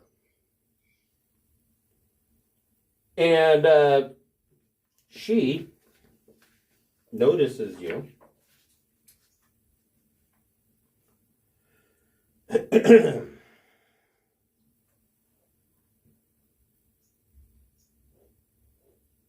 And she has a great axe.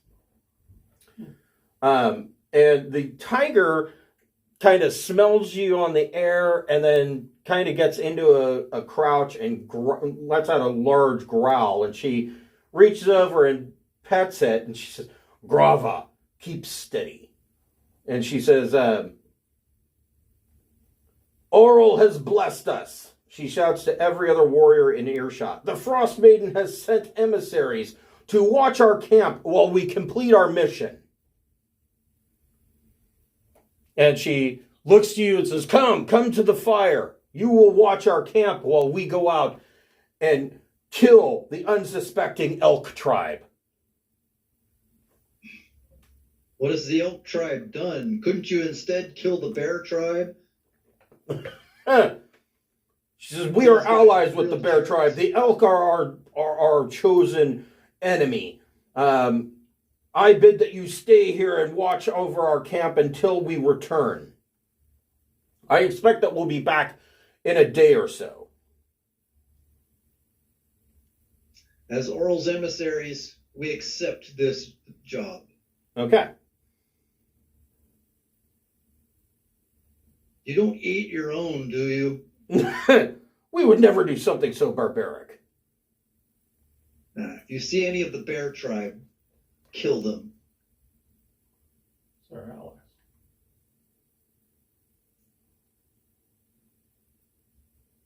Okay.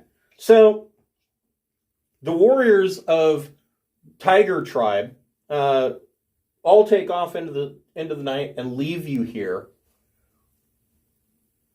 to watch over their camp. Dibs on the chief's tent.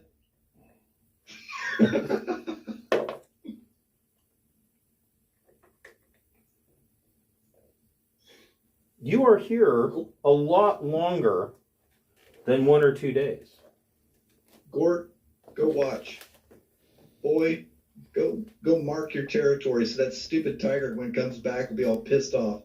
So first of all, everybody make a survival check. 18. Is this something I can prepare for, and does magic work? Yes, magic works just fine. And you could prepare for it, yes. Then I have my crystal to recover every day. But we'll see. I'm just going to roll survivals and find out what the issue is.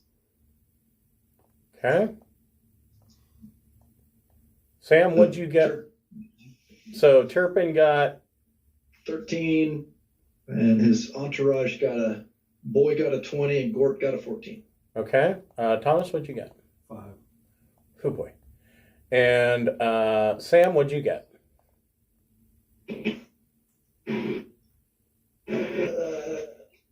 18. And what about Falling Rocks? 17 plus something or other. Okay. So, I'm sorry, what did Sam get? 18. Okay. Hold on here. What kind of sidekick is Falling Rock? I believe he is a scout. Or no, he's an a, expert. I think he's an expert, yeah. Yeah.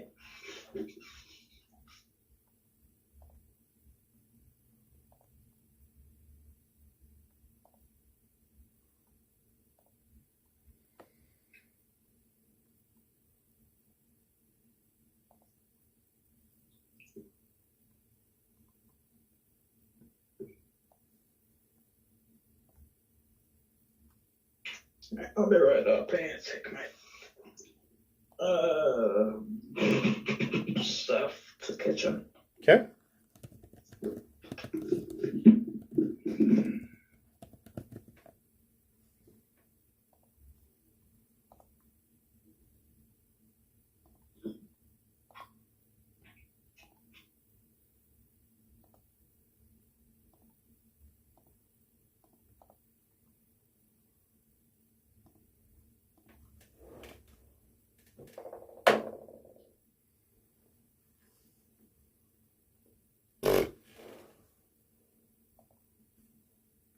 All right. Everybody can roll initiative, and I will tell you why. I mean, you can see why, but I'll explain it.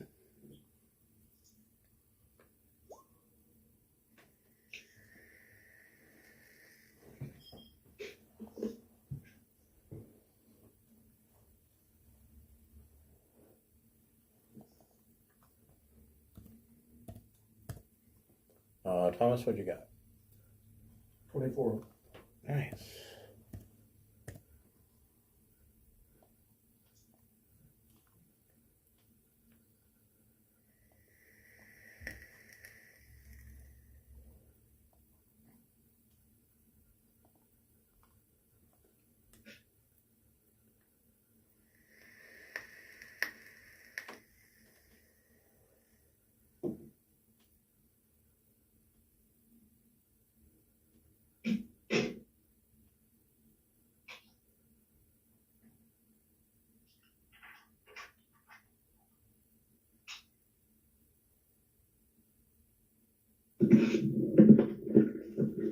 Sam, roll initiative.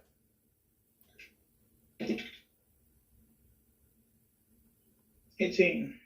Nice.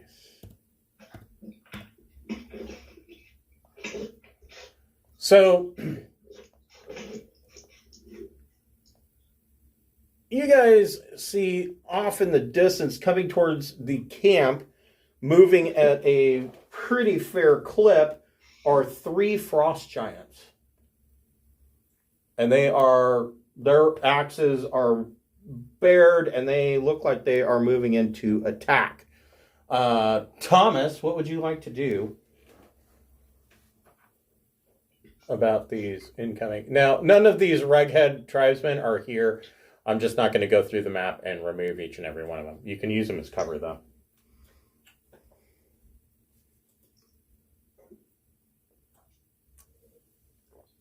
You can replace them as boulders. I don't care.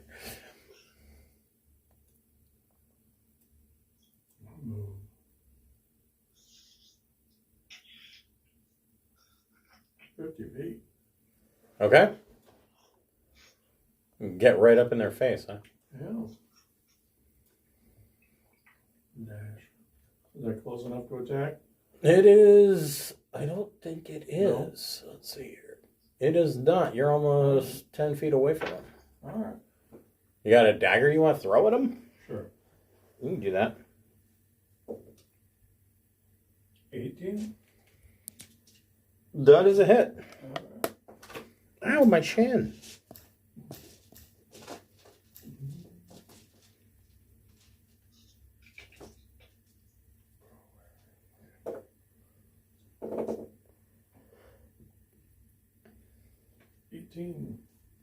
Ouch. It's a hell of a dagger. Got him in the nads. Right? All right. It's a halfling special. Yes. Sam, what would you like to do? I'm going to start giving out bardic inspiration like a motherfucker.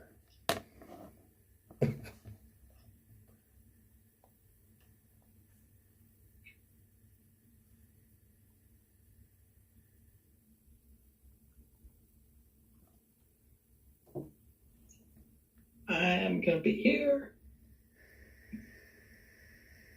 And then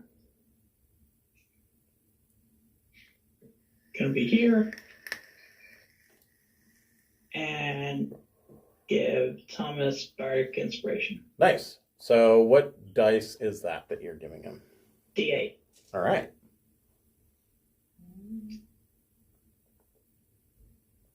What about To what? Attack damage? And rocks. So it's attack? Oh, no. Well, no, your bardic inspiration is 2 attack rolls, correct? No. Wait. Yes. And standard is attack, ability, or saving. Right. Yeah. Not to damage. Right. So did you want to do anything with your, because you You could toss out Bardic Inspiration as a bonus action. Is there anything you want to do as a main action? Yeah, that's how I got over here. Oh, you dashed. Okay. What about Falling Rocks? He's gonna shoot. All right. You're going to shoot This one. Yep, okay. 11. That's a miss. 13. That's a miss. Good smell. Womp womp. All right. Turpin, what would you like to do? I'm going to say, Gort, to me. And I will move up to here. Okay. And I'm going to fireball this fat sucker back here. Which is, let's see, a little 20-foot. So you're going to hit this Should guy do back it. here? Slap this guy. So it should hit that guy. It should get all of them. Should hit that guy. Looks like it's going to be right and singe the mustache off of Tomas. But Okay. not hit him. So the Frost Giants. Oh, are you for real? They get a 4 on their save. So they're going to eat all of that fireball. 27. Ouch. And Gort is going to, let's see how far Gort can move. Yeah, he can get to me. And Boy is all excited. You know, he's basically marked every single one of these tents over all the days he's been here. Now it's like, something's going to happen. Woo! I've peed on all of He them. runs over there. Yeah, exactly. So he moves over here. Done. Okay. This tent is mine. This tent is mine.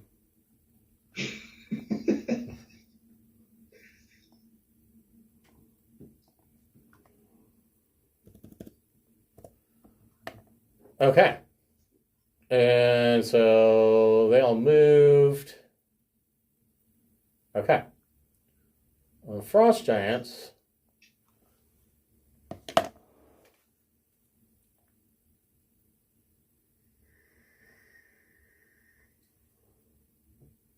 So this first one doesn't even have to move. He has 10-foot reach. So he is going to make 2 great axe attacks on Thomas. Oh, or maybe not, because he slips in the ice and falls prone right before your eyes. Ow, my back. This giant...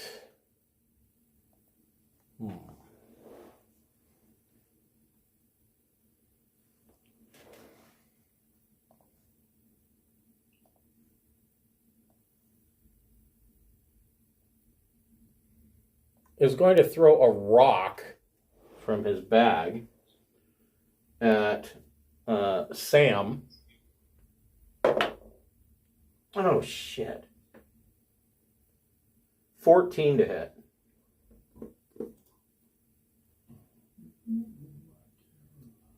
Imagine that Yeah.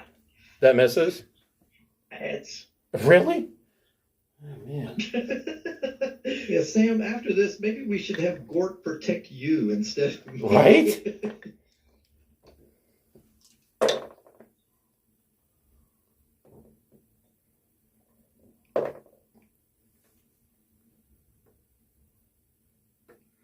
$23 points of bludgeoning damage.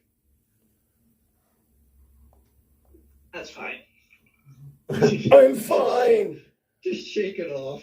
That's only exactly half my health. Yeah. I didn't need my left arm.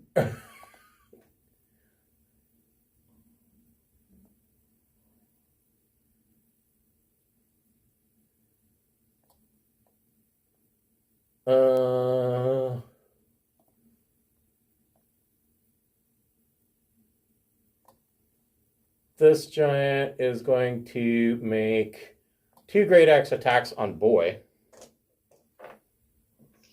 Oh, no, you didn't.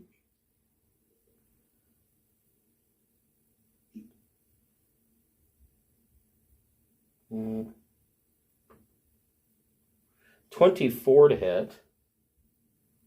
Yeah, that'll hit. 14 is the target. That's 14. 20 points of slashing damage with the first swing.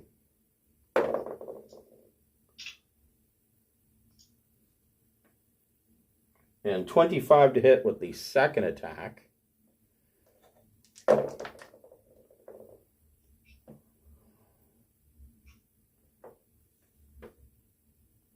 $23 points of slashing damage with the second attack. All right. Mr. Thomas, what would you like to do? Just close this little gap right here and stab. Stabbity, stabbity. Stabby, stabby. 24. That hits. All right. You can take 22. Okay. That is starting to really get his attention. You got an offhand? Nope. Okay.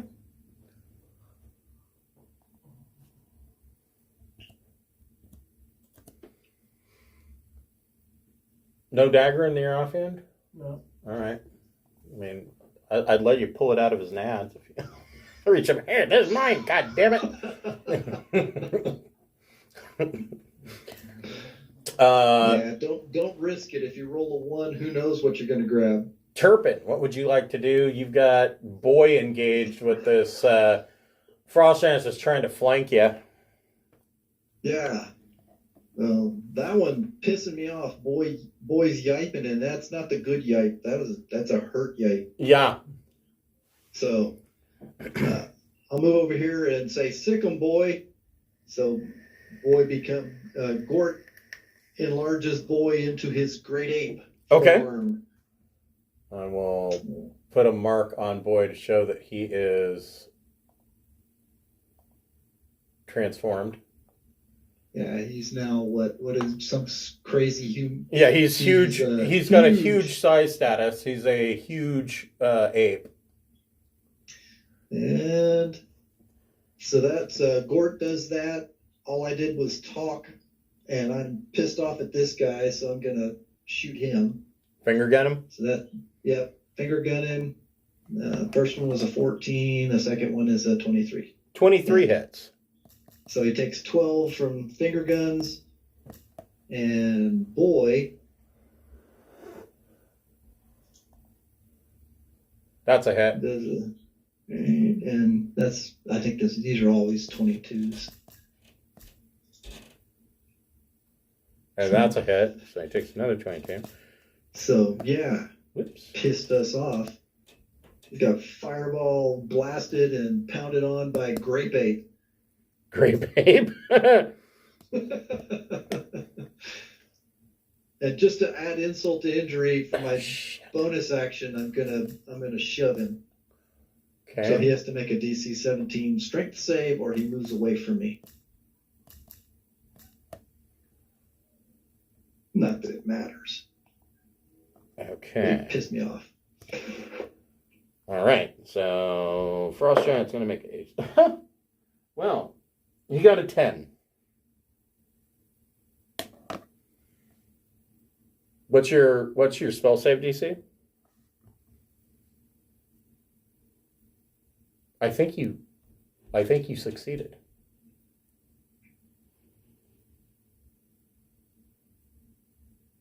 Mr. Carl? Yeah, I'm just cursing him out, but I'm all done. That was everything I could do. So he only got a 10 for his strength save DC, though. So I think... Yeah, he just gets moved. This is my telekinetic shove. So 10 feet? A 5. 5? Yeah, it's nothing. I'm just pissed. Okay, so you shove him back, which actually... Give Boy an attack opportunity. Well, no, this is not 3rd edition. But no, you pushed him out of attack range of Boy, So that's good. And then, yeah, with my remaining move, I'm going to cower behind Gort. the large Gort. So Okay. I've got cover. Okay. Frost Giants. This guy is going to take 2 Great Axe swings on Tomas. Ugh. Miss with an 11.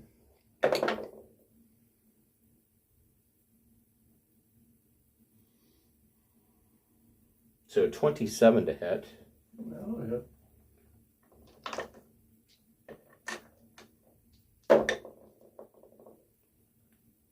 That's the wrong dice. I'll take a reaction to happen.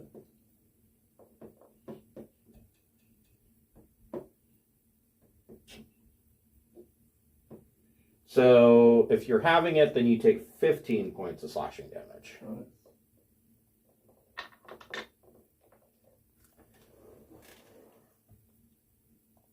This guy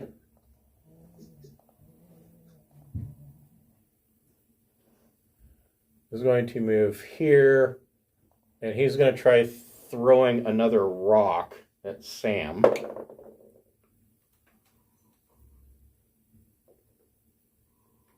$15 to hit. Mm-hmm. Man.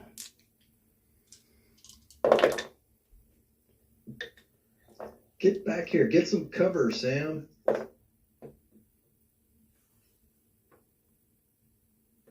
$33 points of bludgeoning damage. Yeah. I get to save your life with my ultimate spell. I play dead, except not voluntarily. So you're down? Okay.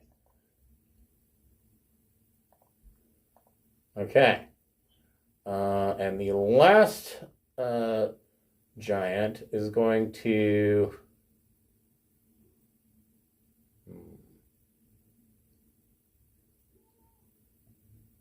He's going to move here and throw a rock at Gort.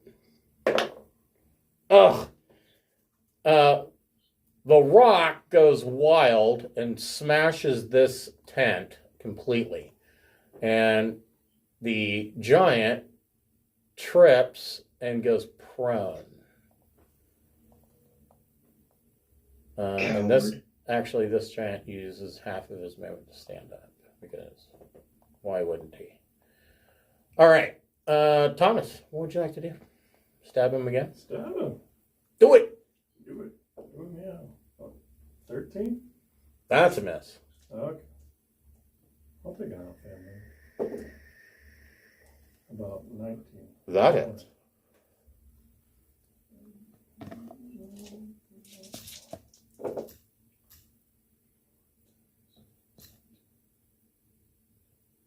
$23. Ow. Okay. All right. Give me just a second. I'll be right back.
you working now? You are?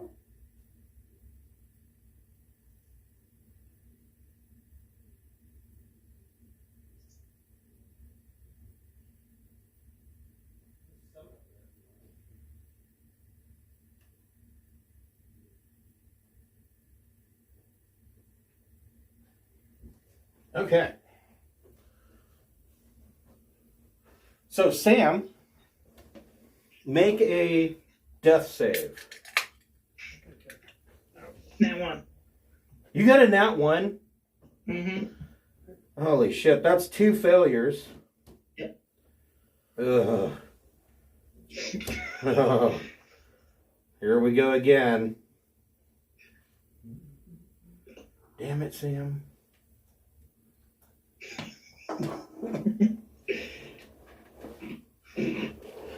All right. What do you want Falling Rocks to do?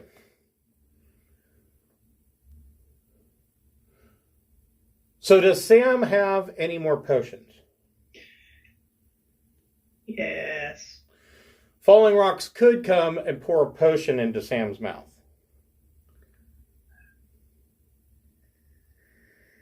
All right, let's do that. Okay. Go ahead and roll your healing for the potion. See, what Sam needs to do as a bard is get some healing spells. Like, really badly. He needs to stay in the inn and play, on the piano. Yes, retire to an inn somewhere that has a harp. Monsters hate him. Well, for some reason, he's always where I can get him. Like, every time. I'm like, The brave little halfling that goes out and stands boldly out in the open Yeah, in front of the monsters. acting like he's a rock star. Check me out. Yeah! Today, the role of Sam will be played by Jack Black. Actually, I just got it in my head as Jack Black as a hobbit from Lord of the Rings would be hilarious. All right. All right, so how many hit points do you have? 27. Well, that's better than 2 failures. Mm-hmm. Okay, so did you want to spend half your movement to get up and get the hell out of Dodge? I mean, 15 or 12 feet isn't a whole lot, but where can you go? I would say that you could get to like here. Come over here, let Gort take a beating. Take it this way. Okay. Yeah. And get to where those two up north can't see you because you're behind this tent. This guy over here has got Gort and me in between you and him. And he's down on his knee. Well, I don't know. He stood up, right? So he shouldn't have that symbol. no, he threw a rock, tripped on the ice, and fell. Oh, okay. So yeah, he is down. We have a humongous ape that's pounding on him. Well, yeah, we'll hear in just a second. Did you want Falling Rocks to move anywhere?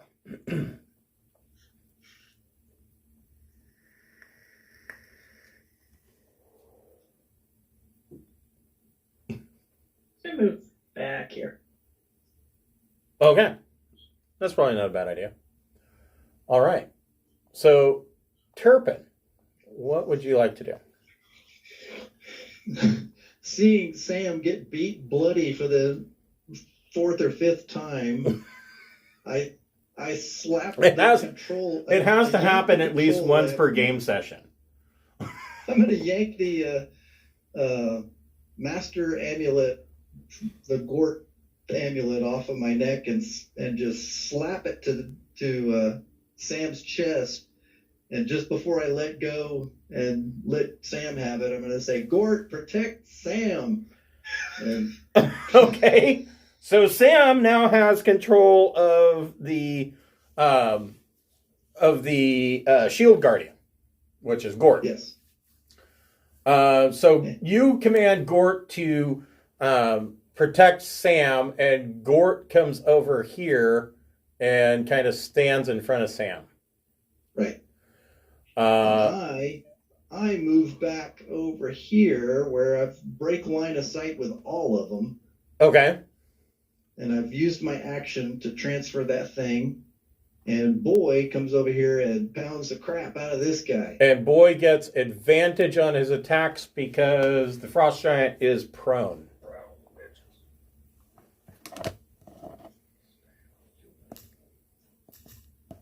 So the first one hits and the second one hits, and they're both 22. So it's a total of 44 on that stinking Frost Giant. Frost Giant ain't looking so good. He's hurting quite a bit. But he is still there. So is that everything you got going on? Yeah, I think so. All right. So Frost Giant is going to stand.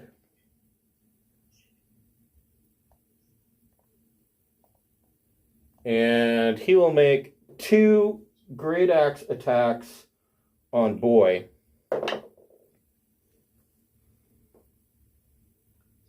.24 to hit. Yeah, armor class 12 is your target. Okay. So...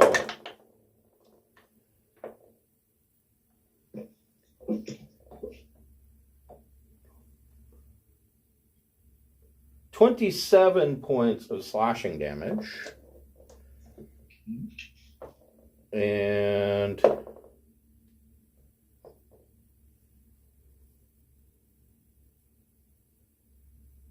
.23 to hit for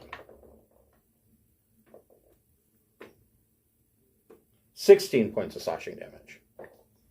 Okay. Rolled 14. rolled too many ones on that one. This Frost Giant up here is going to make 2 Great Axe attacks on Tomas. 26 to hit. Good.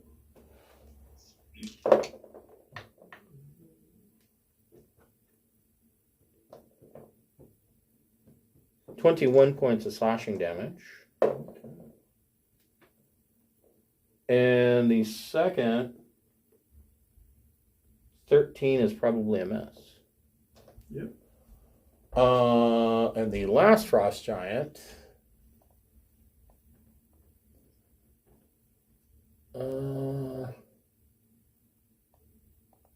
is going to go over here and throw a rock at Gort.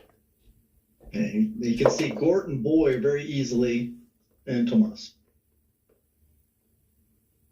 22 to hit for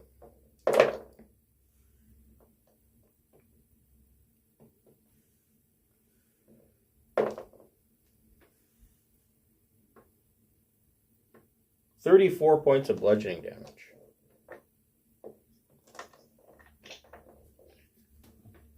Okay. Thomas, what do you want to do? Stab. Go for it. Cut out his kneecaps. 17. 17 hits.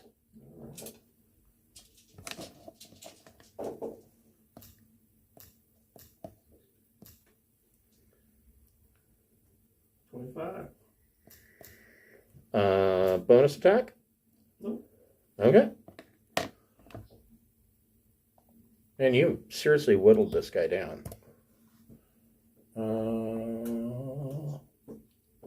Mr. Sam, what would you like to do?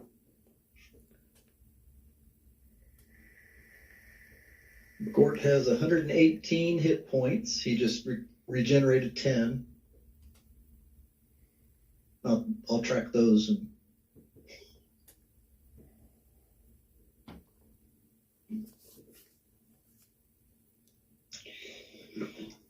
I am going to this.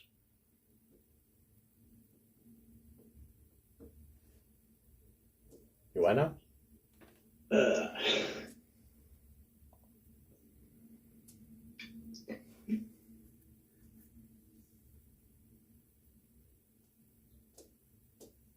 Fist of Mockery on this. Okay. So that's a wisdom save, is that correct? Mm-hmm. 12. Huzzah!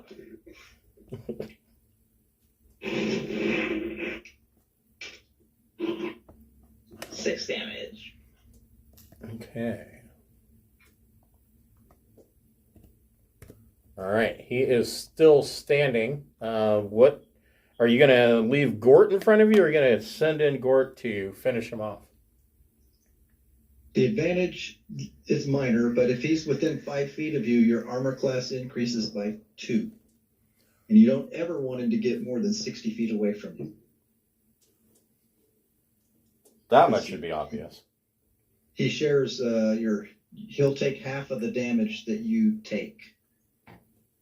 Oh, that is nice. Yeah. Yes. That's going to make Sam a lot healthier. So yeah, if you don't mind the 2 armor class, if you'll be smart and hide behind shit like a scared old man would, send Gord over there and have him punch at the giant or something. Yeah, I'm gonna have him go beat up a giant. Okay. All this right. one to the west? This one. All right. So he'll go over here. All And right. he gets advantage because we got 2 guys on him or not? Nope. It's regular attack, but Just regular. yeah, he gets 2 slam attacks. Okay. First one, second one. Uh, Looks like the 20 will hit. The 20 but not the hits. 9. So but that is more than enough. 22 points. This guy only had 5 hit points left, and he drops like a bad habit. Yeah. All right. And he's got enough movement, so he comes back. Good idea. Yeah. Turpin, what would you like to do? Polymarx is gonna attack first. Oh, right. Go for it. Oh, yeah. Shit. Forgot you'd moved him all the way over there. 14 to hit. That's a miss. Alright. And I assume that one doesn't hit either. No. Cool. Falling rocks trips and goes prone while trying to fire his bow. An arrow pierces this tent right next to my head. And I'm like, holy shit. Yeah. So, Turpin, what would you like to do? Can't be mad because I've shot other people in the back of the heads with my finger gun. So, Yeah, breaking those ice sculptures. all right. My zero, my verbal whatever is, Sarah, go help Tomas. Okay. So So that should give his we'll go and action. his she's an imp, right? Yeah. His invisible imp is going to give Thomas the help action, which means that you have advantage on your attacks and your sneak attack will then apply. It always has. No. Shouldn't have. Why? Swashbuckler. Oh, that's right, swashbuckler. All right. Well, in any event, You at least get advantage on the attack for the help action. All right. Okay. And then what does Turpin want to do for his main action? I'm going to peer around the corner and finger gun this guy here in the middle of the Okay. camp. All right, go for it. So, pow pow. Well, okay. So the first one was an 11. That's a which probably miss. didn't hit. The second one's a crit. Yep. 29 and 15 damage. And if you're doubling it, it's 30. But otherwise, I just roll it 1 dice and I get another 9. Okay. That's just the way this thing works. So yeah, double damage is perfect. That's better than 15 plus 9. And I pop back and hide again. Okay. And then what do you want Boy to do? He is he's pissed, so he's going to come up here and beat on that guy. Go for it. Right. Oh, let me turn off advantage. I was going to say, holy shit, did he get another fucking crit? Well, he would, but no, he got a 26 on the first roll. I had still advantage clicked on the thing. That's still a hit. Yeah, still a hit. And 16 on the second one. That is also a hit. So another 44. So he gets 44 total. 2 hits and they're always 22s. So this guy is suddenly really worried. I mean, he just went from 111 hit points down to 37. Yeah. That's concerning. He's a bully. Run away, you sorry sack of crap. Frost Giants. This guy is going to make 2 axe attacks on Tomas. Nat 20. That's probably the only nat 20 I'm going to get. At least that's the way it seems. It'll probably help if I rolled the right dice.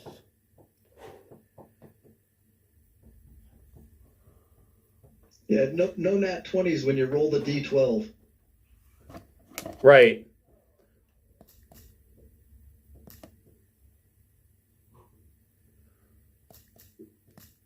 $57 points of slashing damage. All right. He drops. So you have dropped. Mm-hmm. All right. You guys see Thomas go down. Well, at least Sarah's in good position to do the what is it? What is my powerful spell? Oh, you have spare the dying or something? Spare the dying. Yeah. That's it. Which at least stabilizes them to 0 hit points. Until we can get up there. Yeah. Okay. So yeah, that happened. This guy is going to take 2 great axe attacks on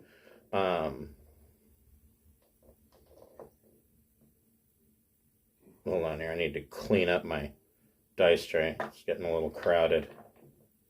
There's too many dice for damage. All right, 2 great axe attacks on Boy. 23 to hit. Yeah. For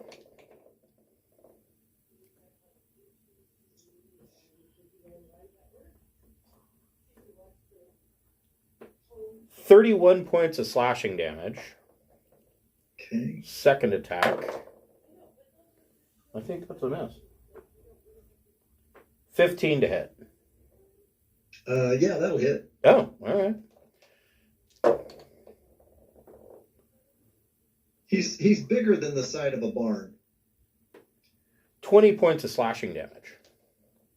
So total of 51. All right. Thomas, make a death save. 5.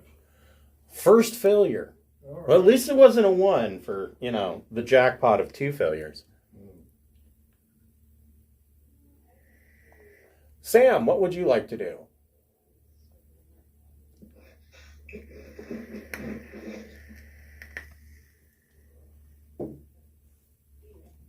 I'm gonna check the range on spell real quick.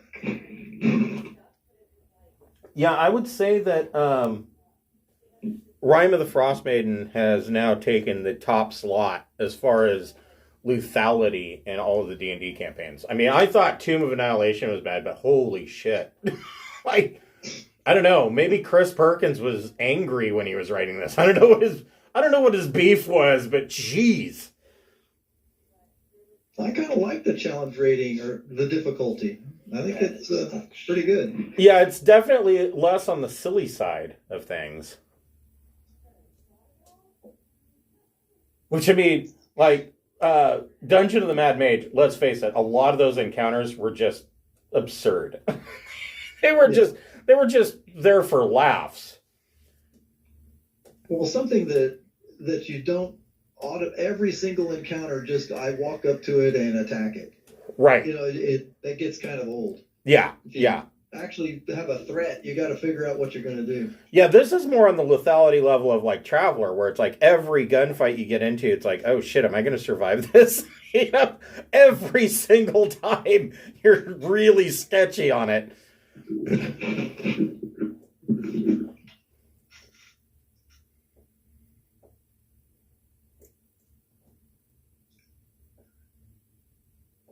You got it figured out, Sam?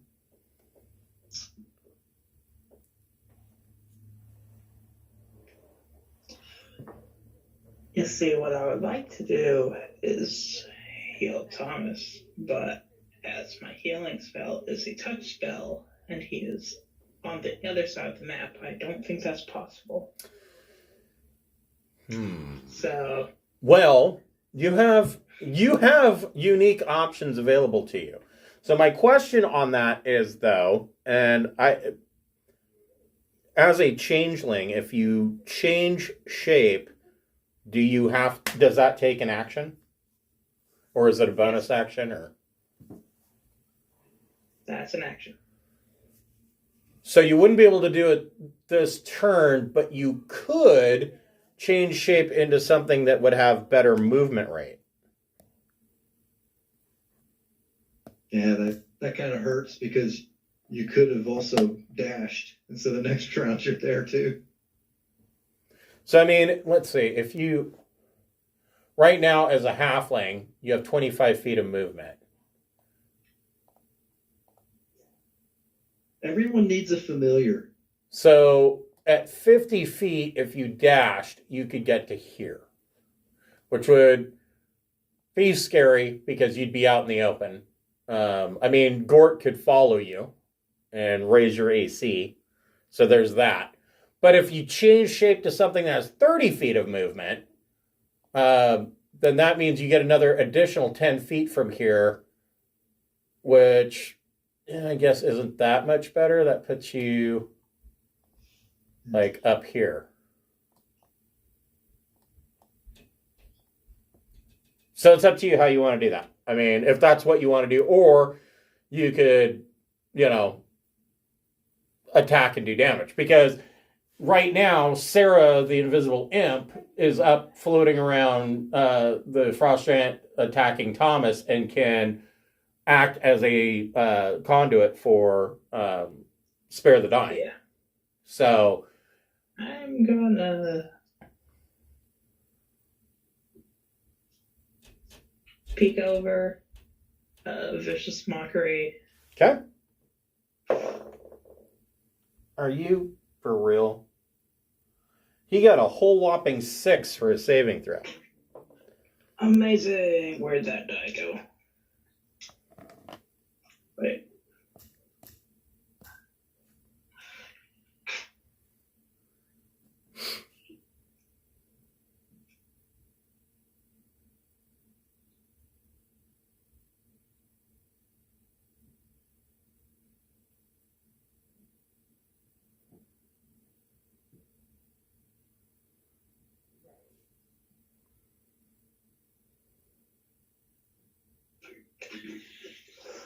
Just checking. 3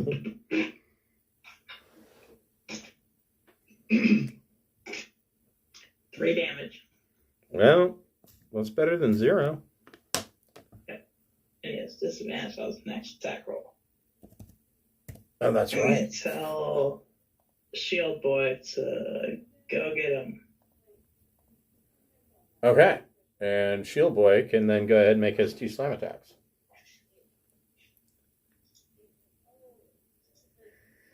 Oh, yeah. Yeah, so both of those 33 hit. The damage. second one is a crit. If the 17 hits, that's a total of 33. Otherwise, it's 22. Yeah, no, 17 hits. 27 looks like a critical. It is. Yeah. So 33 points of damage. Ooh. Yeah. Ooh. This guy drops. He did. All right. And Falling Rock. Yep, and Falling Rocks, what would you like him to do? So you can spend half of Falling Rock's movement to stand back up. Oh. Yeah. Yeah, So, that's what I'm doing. so he's got, what, 15 feet of movement left? And then dash and bonus action, so that's 30 feet again. Well, he can get it looks like he can get an angle to be able to shoot this Actually, guy. it would be 45 feet on a dash. Okay. He only has to spend half the movement to stand up as his main move action. So the dash is actually his full movement. So it would be 30 plus 15. Deal.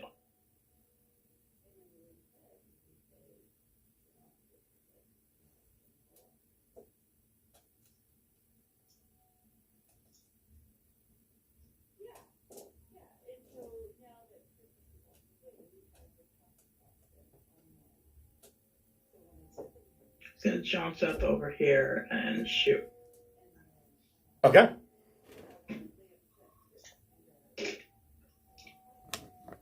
Uh, 17 and 21. Those both hit. Didn't you use your action to dash? Oh, that's right. You used your action to dash. No, it's a bonus action. Oh, that's right. He's an expert. Never mind. Yeah.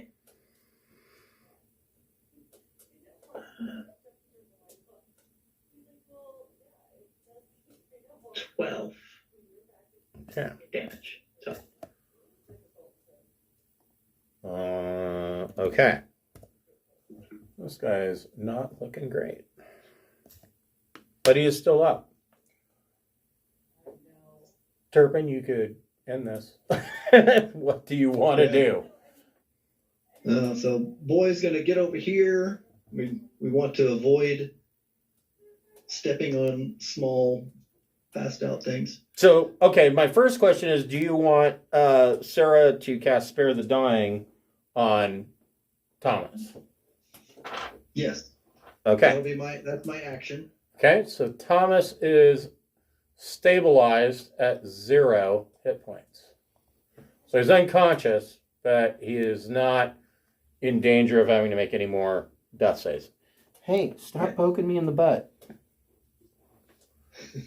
My cat's over here like poking me. So what would you like Boy to do? Boy's gonna beat on him. Looks like the 11 won't hit, but it looks like the 29's a crit. Yep, So he'll take 44. and that is way more than this guy can handle. And he Twist is... his head off like a bottle cap. Yep, he's done. And I will go ahead and move and get rid of all of the frost giants. And you have succeeded. So, you all succeed in a long rest because this happened in the middle of your watch. And rather than 1 or 2 days, the Tiger Tribe is actually gone for 2 weeks. Ugh. And so, Thomas, you're back up to full health. And everybody is back up to full health, and they have all their spell slots back. And the Tiger Tribe returns. And And they're surprised that we're still there. yeah, well, kind of.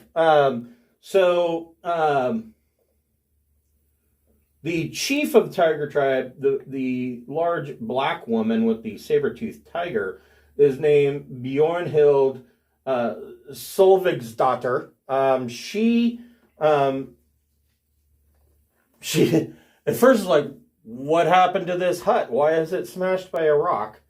And then she sees obviously you guys aren't going to spend much time burying these frost giants because, that's a lot of work.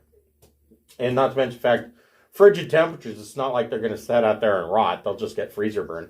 So, she's like, what has happened? And she sees this. She says, but you defended the camp. You You have done what you were asked, and she tells you that she doesn't necessarily make you honorary members of the tribe, but she tells you that anytime in the future, if you need the help of the Tiger tribe, we shall answer the call.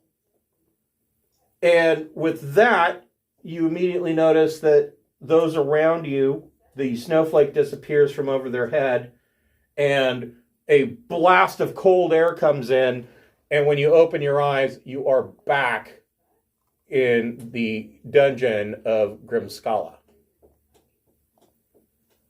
And we've discussed being ready for an ambush when we pop back. So just a FYI. Yeah, you come back, and things appear to be quiet outside. There's only the one door left, and of course you hear the disembodied voice tell you that you have passed the test of isolation. When you get to the other door,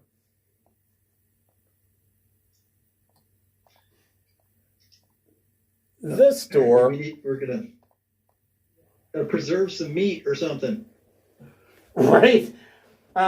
This door, the lintel above the door is partially broken off, destroying some of the inscription carved into it. What's left reads Irvation. Irvation. Right. Innovation. Preservation.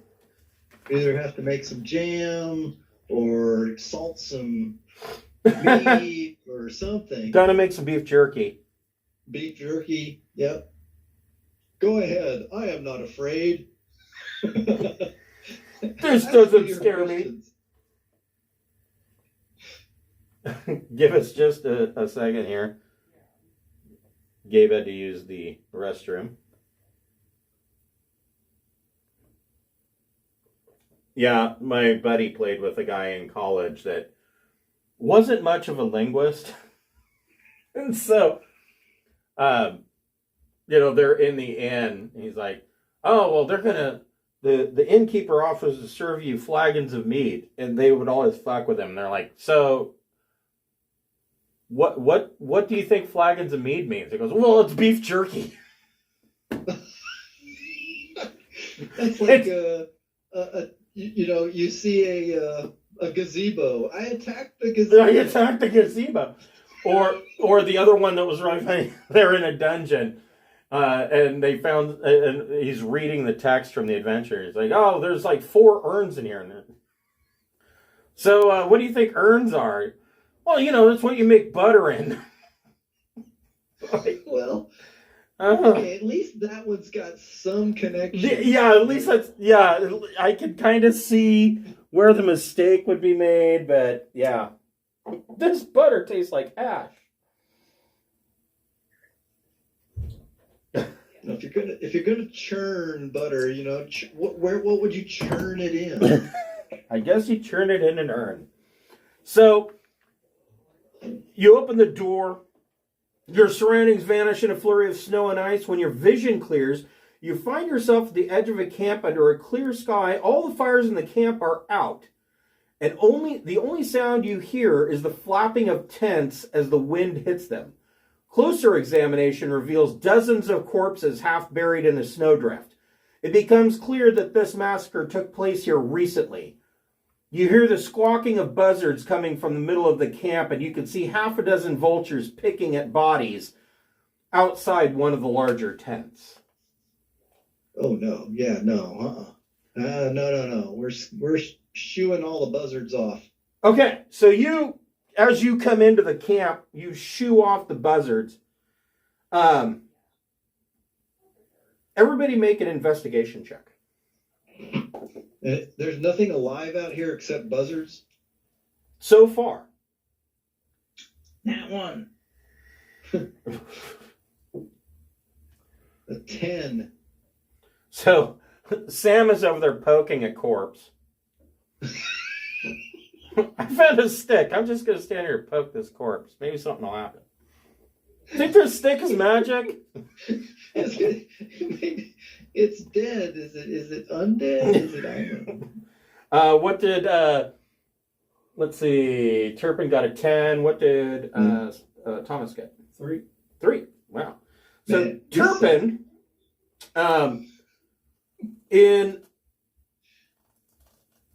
well, you discover 2 things. The first thing that you discover, kind of going over these bodies and the tents, you discover that this is the camp of the wolf tribe. And you discover some runic carvings that you're able to determine that this is the camp is loyal to Isar Kronenstrom. The other thing that you discover is that in the chief's tent, you find the chieftain's 9-year-old son named Eric's Vakatooth.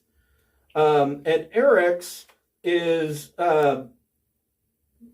essentially ill-equipped for the cold weather. He has a cold weather fur coat with a hood.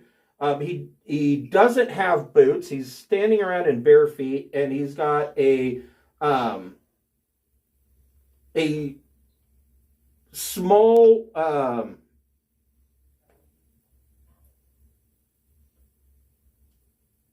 Well, let's see at here. least we won't starve to death.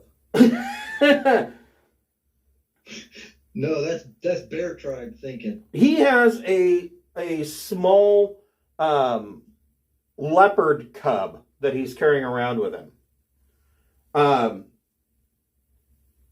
And he at first is terrified of you because he tells you that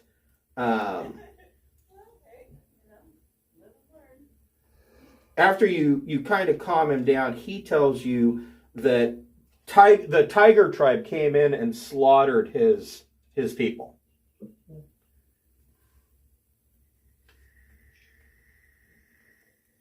Okay. And You determine that he appears to be in a state of shock. He's got that 100-yard stare where he's just looking right through people. alrighty. Well, I will try to do a little bit of magic tricks for him and all that sort of stuff, and I'll motion to the others to try to get some fire to create something warm inside this tent and distract him from things with silliness, just to help him out, and ask him about his basic necessities, food, any of the other tribe members. Is everybody dead, or is there somebody that's gone? He is. And I doubt. I don't know. Does anybody have the calm emotion spell? Doubt that. Usually that's like a cleric or druid spell, but I really, I don't know. It might be a bard spell, but I don't know. It's not one that we usually run into. I have had it as a wizard, but because you can just flood your spell book with crap. Yeah, with just absolute garbage. Yeah, no, I know. No, we're just gonna have to use charisma and typical stuff. Okay. Silliness, whatever you can remember from your childhood to try to help them out. Okay, hold on just a moment here. At this point, I'm kind of cleaning this up and setting this up for next week. Hold on here. Yes.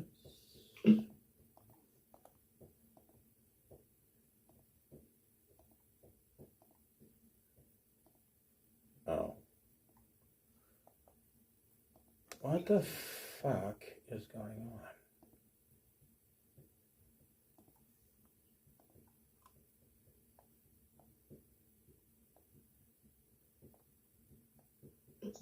Well, this is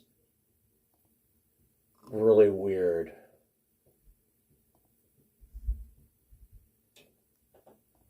Does the software decide to quit early? Kind of like. What the shit?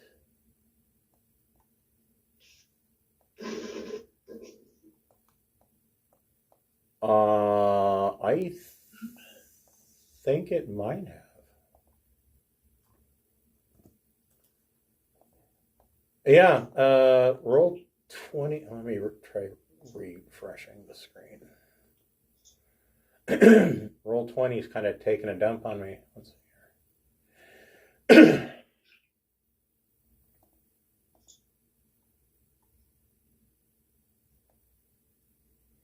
Much better. Baelish Gant's kind of sneaky guy. He might have That's true. He might. mental magic. Yeah, we could say that Gant would have that. He's kind of that Slimy, slimy, kind of yeah, sketchy. I take offense to that.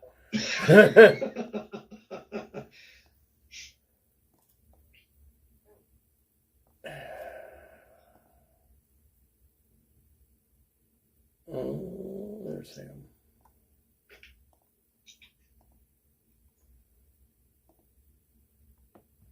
Yeah, that was really weird. Like, it just wouldn't respond to proper commands. There we go. And boy is no longer an ape at this point.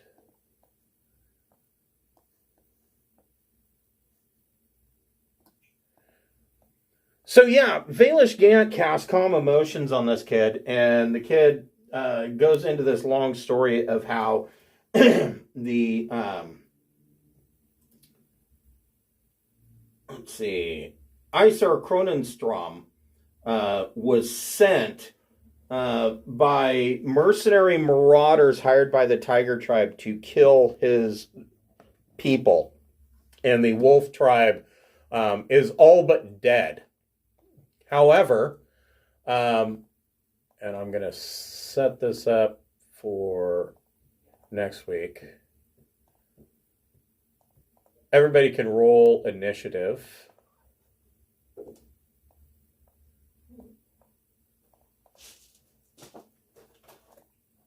Actually, I'm going to name this guy.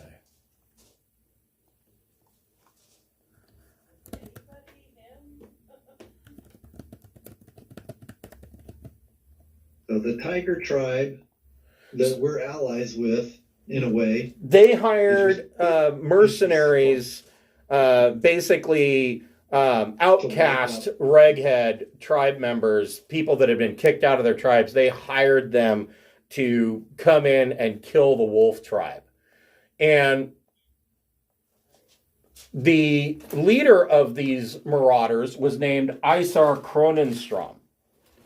And he tells you that that he failed because he looks at you kind of with a proud smirk on his face. He says, I still exist. I am now the chieftain of Wolf Tribe.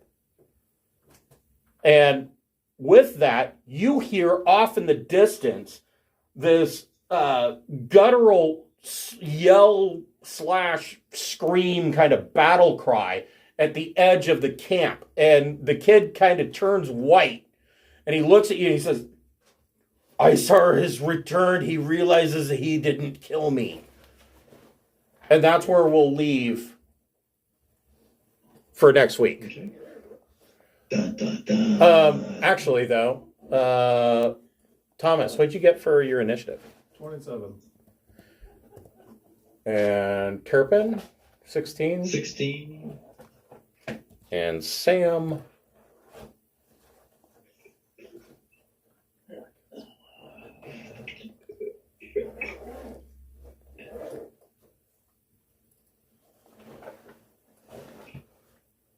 Holy crap. those 20 pluses. Those are massive initiative rolls. I know, right?